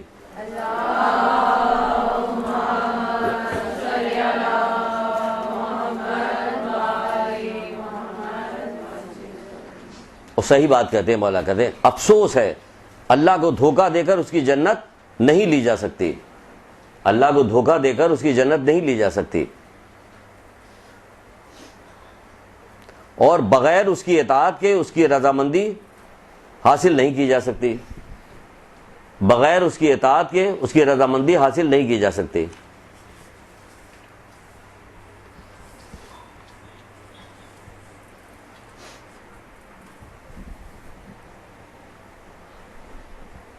یعنی کہ ہمیں اس کی اطاعت ہر حال میں لازمی کرنا، تب اس کی رضا حاصل ہوگی۔ تو اللہ کی رضا کی نشانی کیا ہے؟ کچھ پتہ چلے اس کے بارے میں۔ ایک روایت حضرت موسیٰ علیہ السلام نے خود ہی پوچھا تھا۔ حضرت موسیٰ علیہ السلام نے پروردگار سے پوچھا کہ پروردگار تیری رضا، پروردگار مجھے بتا کہ اپنے رضامندی اور خوشنودگی کی علامت بتا دے، بندوں سے اپنی رضا اور خوشنودگی کی علامت بتا دے۔ تو پروردگار نے وہی فرمائی، جب تم دیکھو کہ میں اپنے بندوں کو اپنی اطاعت کے لیے آمادہ کرتا ہوں۔ اب ہمیں اس حدیث سے اپنا جائزہ لینا چاہیے، جب تم دیکھو کہ میں اپنے بندوں کو اپنی اطاعت کے لیے آمادہ کرتا ہوں اور اپنی نافرمانی سے روکتا ہوں، تو سمجھ لو کہ اس میں میری رضا ہے۔ یہ وہ کہانی کہ اللہ تعالیٰ اگر ہم سے کوئی گناہ سرزد ہو جاتا تو ہمیں فوراً سزا مل جاتی ہے، ہم رک جاتے ہیں، تڑپتے، ہمیں چھوڑ نہ دے، ہمیں چھوڑ نہ دے کہ ہم جو جی چاہے کرتے رہیں۔ پھر ہماری معاشرے میں دیکھیے کہ کتنے لوگ ہم ان کو کہتے رہتے ہیں یہ دیکھیں یہ بھی کر رہے ہیں، یہ بھی کر رہے ہیں، یہ بھی، ان کو کسی طرح سے وہ ہوتے نہیں کہ کرنے دو، ان کو کرنے دو، پھر ان کو ایک ساتھ پکڑے گا وہ۔ پھر یہ دنیا کی رونقوں پہ مت جاؤ، یہ ہم نے تمام لوگوں کے لیے مباح کر دی ہے۔ اگر یہ دنیا اچھی ہوتی یا دنیا کی کوئی قیمت ہوتی، کتنی بار تو یہ بات بتائی گئی کہ دنیا کی کوئی قیمت ہوتی تو اللہ تعالیٰ کیا کرتا، کافر کو ایک گھونٹ پانی نہ دیتا، کہتا رہا ایک گھونٹ پانی، یعنی اس کا مطلب دنیا کو کوئی نگاہ پروردگار میں کوئی ہے ہی نہیں۔ اللہ کے رسول مرے ہوئے بھیڑ کے بچے کے بارے میں جب اپنے اصحاب سے پوچھتے کہ بتاؤ اس کی قیمت کیا ہوگی، تو کہتے کہ یہ اللہ کے رسول اگر یہ زندہ بھی ہوتا تو اپنے مالک کے لیے 2 درہم سے زیادہ کا نہیں تھا، کہ نہیں یہ تمہاری دنیا میری نگاہ میں اس سے زیادہ بدتر ہے۔ تو وہ یہ کہہ رہے ہیں، مولا علی یہ کہہ رہے ہیں، اب تمام ائمہ ہمارے یہ کہہ رہے ہیں کہ دنیا کی نگاہ میں کوئی، پھر ہم کیوں مرے مٹ رہے ہیں؟ ہم کس کی تاثیر کر رہے ہیں، کس کی پیروی کر رہے ہیں؟ اگر دنیا میں کوئی کام میں عروج کرنا ہے، ہمیں عروج کی طرف جانا ہے، بڑا کام کرنا ہے، تو یہ بڑا کام کیوں نہیں کرتے کہ جو انبیاء کا کام تھا اس کام میں کیوں نہیں لگ جاتے؟ یہی سب سے بڑا کام ہے۔ اچھا پھٹی چپل پہننا پڑے، پھٹا کپڑا پہننا پڑے، جبکہ ایسا آپ کے ساتھ نہیں ہو رہا، وہ آپ کی حیثیت دیکھتا ہے، آپ کی برداشت دیکھتا ہے، تو اسی حساب سے کام کرتا ہے۔ سارے کے سارے لوگوں کو غریب تھوڑی کر دے گا، اللہ بھی تو جان رہا ہوتا اور دیکھ رہا ہوتا، لیکن نہیں، ایسا نہیں کرتے۔ تو پوچھا ہے کیا کہ تم دیکھو کہ میں اطاعت کے لیے آمادہ کرتا ہوں، اپنی نافرمانی سے روکتا ہوں، تو سمجھ لو کہ اس میں میری رضا ہے۔ پھر اللہ تعالیٰ اپنی مخلوق کی رضا خوشنودگی کی علامت یہ بھی بتاتا ہے کہ ان کے نرخوں کو سستا کر دیتا ہے، یعنی چیزیں ان کے یہاں سستی ہو جاتی ہے، حکمران ان کے عادل ہوتے ہیں، حکمران عادل ہوتے ہیں۔ اور غضب کی نشانی کیا ہوتی ہے؟ الٹا ہو جاتا ہے، حکمران ظالم ہو جاتے ہیں اور اشیاء مہنگی ہو جاتی ہے۔ تو آج کس چیز کی نشانی دیکھنے میں آ رہی ہے؟ کیونکہ ہر وقت نافرمانی ہو رہی ہے، ہر وقت نافرمانی ہو رہی، تو ہمیں پروردگار کی رضا پہ راضی رہنا چاہیے، اور اس کے لیے پروردگار سے دعا بھی کرنا چاہیے کہ پروردگار ہمیں اپنی مرضی کے مطابق راضی رہو۔ ایک حضرت داؤد سے، دیکھیں ہم نے کہا آج حضرت داؤد کی باتیں بہت آ رہی ہیں، حضرت داؤد سے ہی پروردگار نے فرمایا، اس میں ذرا سا تھوڑا سا ٹائم ہے، جلدی جلدی ہم بتا دیتے، 5 منٹ زیادہ بھی لے لیں گے تو کوئی حرج نہیں، کیونکہ ہم آئے 5-10 منٹ دیر، کوئی حرج نہیں۔ حضرت داؤد سے پروردگار نے کہا کہ اے داؤد، میں نے جنت میں ایک جنت اس طرح کی بنائی کہ جس کی 1 اینٹ سونے کی ہے، 1 اینٹ چاندی کی ہے۔ ذرا سنیے گا آپ، تو کوئی تعجب کی بات نہیں سننے کے بعد، مطلب کیا تعجب ہوتا، اتنا چھوٹا سا گردہ آپ کے پیٹ میں لگا ہوا ہے، کوئی آواز نہیں آ رہی، کچھ بھی نہیں ہے، فرما بردار ہو، نافرمان ہو، بادشاہ ہو، فقیر ہو، جانور ہو، کوئی بھی ہو، وہ اپنا کام، وہ گردہ کام کر رہا ہوتا، کہیں کوئی آواز آتی، کہیں سنائی، اور وہی ڈائلیسس مشین کے پاس چلی جائیے تو دیکھیے کیا ہو رہا، جو گردہ جیسی بنائی جا رہی ہوتی کہ صاف ہوگا، تو حیرت نہیں ہوتی، دیکھیے واہ پروردگار تو نے سب کے لیے عام کر دیا۔ تو پھر اگر اللہ تعالیٰ کوئی بات آخرت کی بتا رہے ہیں، اس میں تعجب کیا؟ ہمیں دنیا ہی میں دیکھنے کے بعد حیرت ہونی چاہیے کہ یہ ساری چیزیں ہماری آنکھوں کے سامنے موجود ہے اور ہمیں تعجب کچھ بھی نہیں۔ جب آخرت کی بات بتائی جاتی ہے تو فوراً بے یقینی اور تعجب شروع ہو جاتا ہے۔ اپنے ایمان کا جائزہ راضی کیجیے، ذکر پروردگار اتنا زیادہ کیجیے، اللہ تعالیٰ کی اتنی عبادت کیجیے کہ آپ کو راضی کر لے۔ اس کے لیے دعا بھی کرنا چاہیے، پروردگار تو مجھے راضی کر، میرے دل میں یقین پیدا کرے۔ یقین پیدا کرنے کی جو سورسز ہیں، جو طریقہ کار ہیں، اس کو اپنائیے، ہر چیز کے بارے میں پوچھیے کہ ہم کو فلاں دن فلاں جو ٹیچر آئے یا لکھ کے دیجیے کہ ہم کو اس باب کے اوپر، اس چیز کے اوپر ہمارا درس سننا چاہیے کہ اس چیز میں ہمارے اضافہ ہو جائے۔ ہم تو صرف آپ کو اشارہ دے کے جاتے ہیں، علماء آتے ہیں پھر آپ کو بتاتے ہیں، ہم کو آپ کو اشارہ دیتے ہیں، یوں کہا جائے بھڑکا رہے ہیں آپ کو، تاکہ علماء سے سوال کریں. کیسے کیسے سوال کسی زمانے میں ائمہ سے لوگ کیا کرتے تھے, اور کتنی بہترین جواب ملتا ہے جس سے علم حاصل ہوتا تھا. آج نہ کوئی سوال کرتا, نہ کوئی علم حاصل ہوتا, کچھ بھی نہیں ہوتا, سب ویسے کے ویسے معاملہ ہے. تو بہرحال وہ فرماتے ہیں جنت میں ایک اینٹ سونے کی ہوگی, ایک اینٹ چاندی کی ہوگی, چھت اس کی زمرد کی ہوگی. اتنا بڑا زمرہ آج کے دور میں, اتنا بڑا زمرہ اگر صحیح ہے, اصلی ہے, تو ایک تو ملے گا نہیں آپ کو. جعلی, ہر چیز جعلی ہے. کیا چیز جعلی نہیں اس دور کے اندر؟ ہر چیز ملے گا تو آپ سمجھیے کتنے ہزار روپے کا ہوگا. اصلی بہترین زمرد جو ایک کوالٹی کے. اور جنت میں جب چھت زمرد کی ہوگی تو کیا وہ بی کوالٹی کی ہوگی؟ دنیا بنائی گئی ہے نقصان کے لیے, آخرت نقصان کے لیے تھوڑی بنائی. تو کہا کہ چھت اس کی زمرد کی ہوگی, گارا یاقوت کا ہوگا. گارا سمجھتی ہیں جو مسالہ ملایا جاتا ہے جس سے اینٹ کے اوپر ایک اینٹ رکھی جاتی ہے, گارا جو ہے یاقوت کا ہوگا. اور اس کی یاقوت کی مٹی اس کی خوشبودار کستوری کی ہوگی. کستوری ہرن کی ناف سے نکلنے والی ایک خوشبو ہوتی ہے, اس کو کہتے ہیں کستوری خوشبو. مشک و عنبر جو کہی جاتی ہے وہ ساری چیزیں ہو گیا. اور اس کی جو پتھر اس کے ہوں گے وہ لولو کے ہوں گے, موتی اور لولو کے اس کے پتھر ہوں گے. اور اس کے رہنے والی جو ہوگی حوریں ہوں گی. اے داؤد, کیا تمہیں خبر ہے یہ میں نے کس کے لیے بنائی ہے؟ آپ بتائیے کس کے لیے بنائی ہوگی؟ نہیں, یہ تو موٹا نہیں, بتا دو. اگر ہم کو اتنا سنایا جاتا, ہم سے پوچھا جاتا تو بتا دو, ہم بھی نہیں سکتے تھے کیا ہے, کیونکہ بہت ساری چیزیں. لیکن یہاں پہ پروردگار کیا کہہ رہا ہے, یہ تو جب تک پڑھیں گے نہیں, جانیں گے نہیں, وہ حدیث دیکھیں گے نہیں, تب تک نہیں پتہ چلے گا. بہت ساری چیزیں اللہ کے رسول بھی بہت ساری چیزیں اسی طرح پوچھا کرتے تھے لوگوں سے. وہ جواب دیتے کہ نماز ہوگا, روزہ ہوگا, جہاد ہوگا. تو اللہ کے رسول کہتے تھے تم نے جو کچھ کہا سب اپنی جگہ پہ صحیح ہے, لیکن جو میں نے پوچھا تھا وہ جواب نہیں ہوا. تو اسی طرح یہاں پہ جو اللہ تعالیٰ کہنا چاہتا ہے وہ نہیں ہوا. تو حضرت داؤد خود کہہ رہے ہیں کہ پروردگار, خود کہہ رہے ہیں کہ پروردگار معلوم نہیں. تو حضرت داؤد نے کہا معلوم نہیں تیری عزت کے قسم پروردگار. تو اللہ تعالیٰ نے فرمایا, کیا فرمایا؟ اللہ فرمایا میں نے یہ تیار کی ایسے لوگوں کے لیے جو مصیبت کو نعمت اور نعمت کو مصیبت جانتے ہیں. جو مصیبت کو نعمت اور نعمت کو مصیبت جانتے ہیں. تو جب مصیبت پڑتی تو کیا ہوتی, چھوٹی سی مصیبت لے لی, مصیبت پڑتی, بیمار پڑ گیا بچہ, بخار آ گیا, 2 دن بعد ٹھیک ہو جائے گا, ڈاکٹر کے علاج. لیکن کیا ہوا, وقتی طور پر ماں باپ پریشان ہو گئے تو کیا کرتے ہیں, فوراً دعا کرنے لگتے ہیں, تسبیح پڑھنے لگتے ہیں, سورہ پڑھنے لگتے ہیں, صدقہ نکالنے لگتے ہیں. تو یہ نعمت بنی کہ نہیں نعمت بنی؟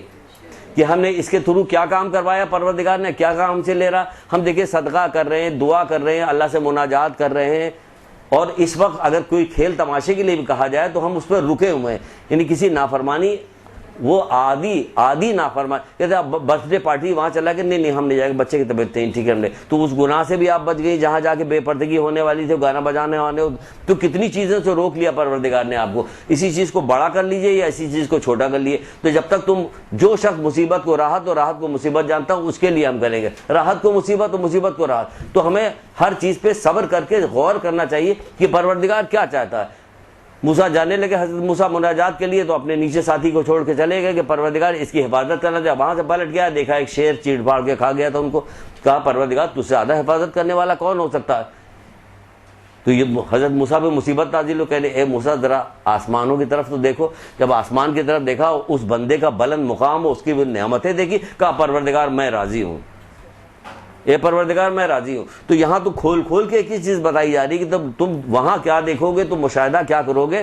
تم محمد صلی اللہ علیہ وسلم کے ماننے والے ہو تو ہم سب کچھ تم کو یہی دکھا دیں گے.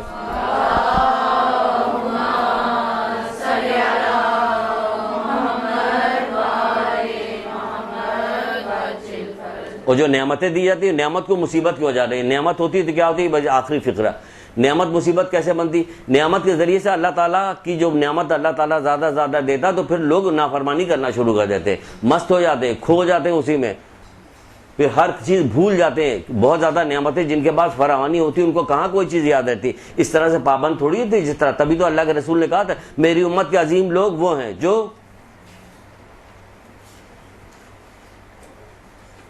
اس سے مطلب بار بار اس کلاس میں آنا پڑے گا. بتا چکے ہیں, سنا چکے ہیں. ہم یہ ڈر کے آتے ہیں کہ بھائی جو کچھ بتا چکے ہیں اس سے تو آگے ہمیں بات کرنی ہے. میری امت کے عظیم ترین لوگ وہ ہیں جو نہ اتنے دولت مند ہیں کہ گمراہ ہو جائیں, نہ اتنے غریب ہیں کہ بھیک مانگیں. انہیں درمیانی لوگ. دیکھا تو جو کو نعمتوں کو بہتات جن کو ہو جائے گے وہ کون لوگ ہوں گے؟ ہلاک ہو جانے, ہلاک ہونے والے لوگ ہیں. کیونکہ وہ نافرمانیاں بہت کرنے لگتے ہیں, کھو جاتے ہیں, اطمینان میں آ جاتے ہیں. ہمارے پاس پیسے کی کمی ہوتی ہے یا کسی اس میں رہتے تو ہم اطمینان نہیں، جب اطمینان نہیں ہوتی تو ہر وقت ڈرتے ہیں، جب ڈرتے ہیں تو اللہ تعالیٰ سے ہر وقت مناجات کرتے رہتے، ہر وقت اس سے مدد طلب کرتے رہتے، صدقہ خیرات کرتے ہیں، نماز روزے کی طرف وہ رہتے۔ وہ تو گھومنے میں لگے ہوئے، دوسرے کام میں لگے ہیں، پیسے والے جتنے لوگ ہیں آپ دیکھیے کہ وہ بہت زیادہ ویسے رہتے ہیں، اس میں نہیں رہتے۔ میری امت کے عظیم لوگ وہ ہیں جو نہ اتنے دولت مند ہیں کہ گمراہ ہو جائیں، اور نہ اتنے غریب ہیں کہ بھیک مانگیں۔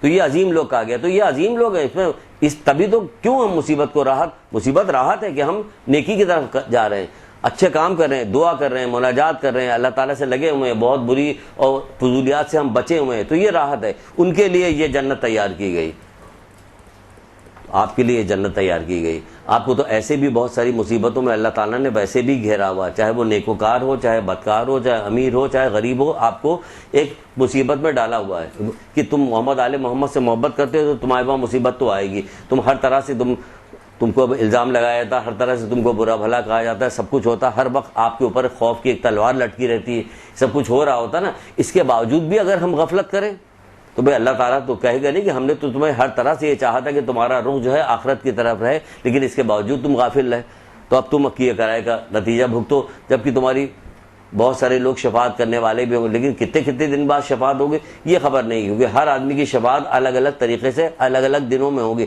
تو اللہ تعالیٰ ہمیں محفوظ رکھے اس بات سے کہ ہم اس کی نافرمانی کریں اور اس کی رضا میں راضی نہ رہیں۔ دعا میں یاد رکھیے گا۔ السلام علیکم ورحمۃ اللہ وبرکاتہ۔ درود پڑھیے محمد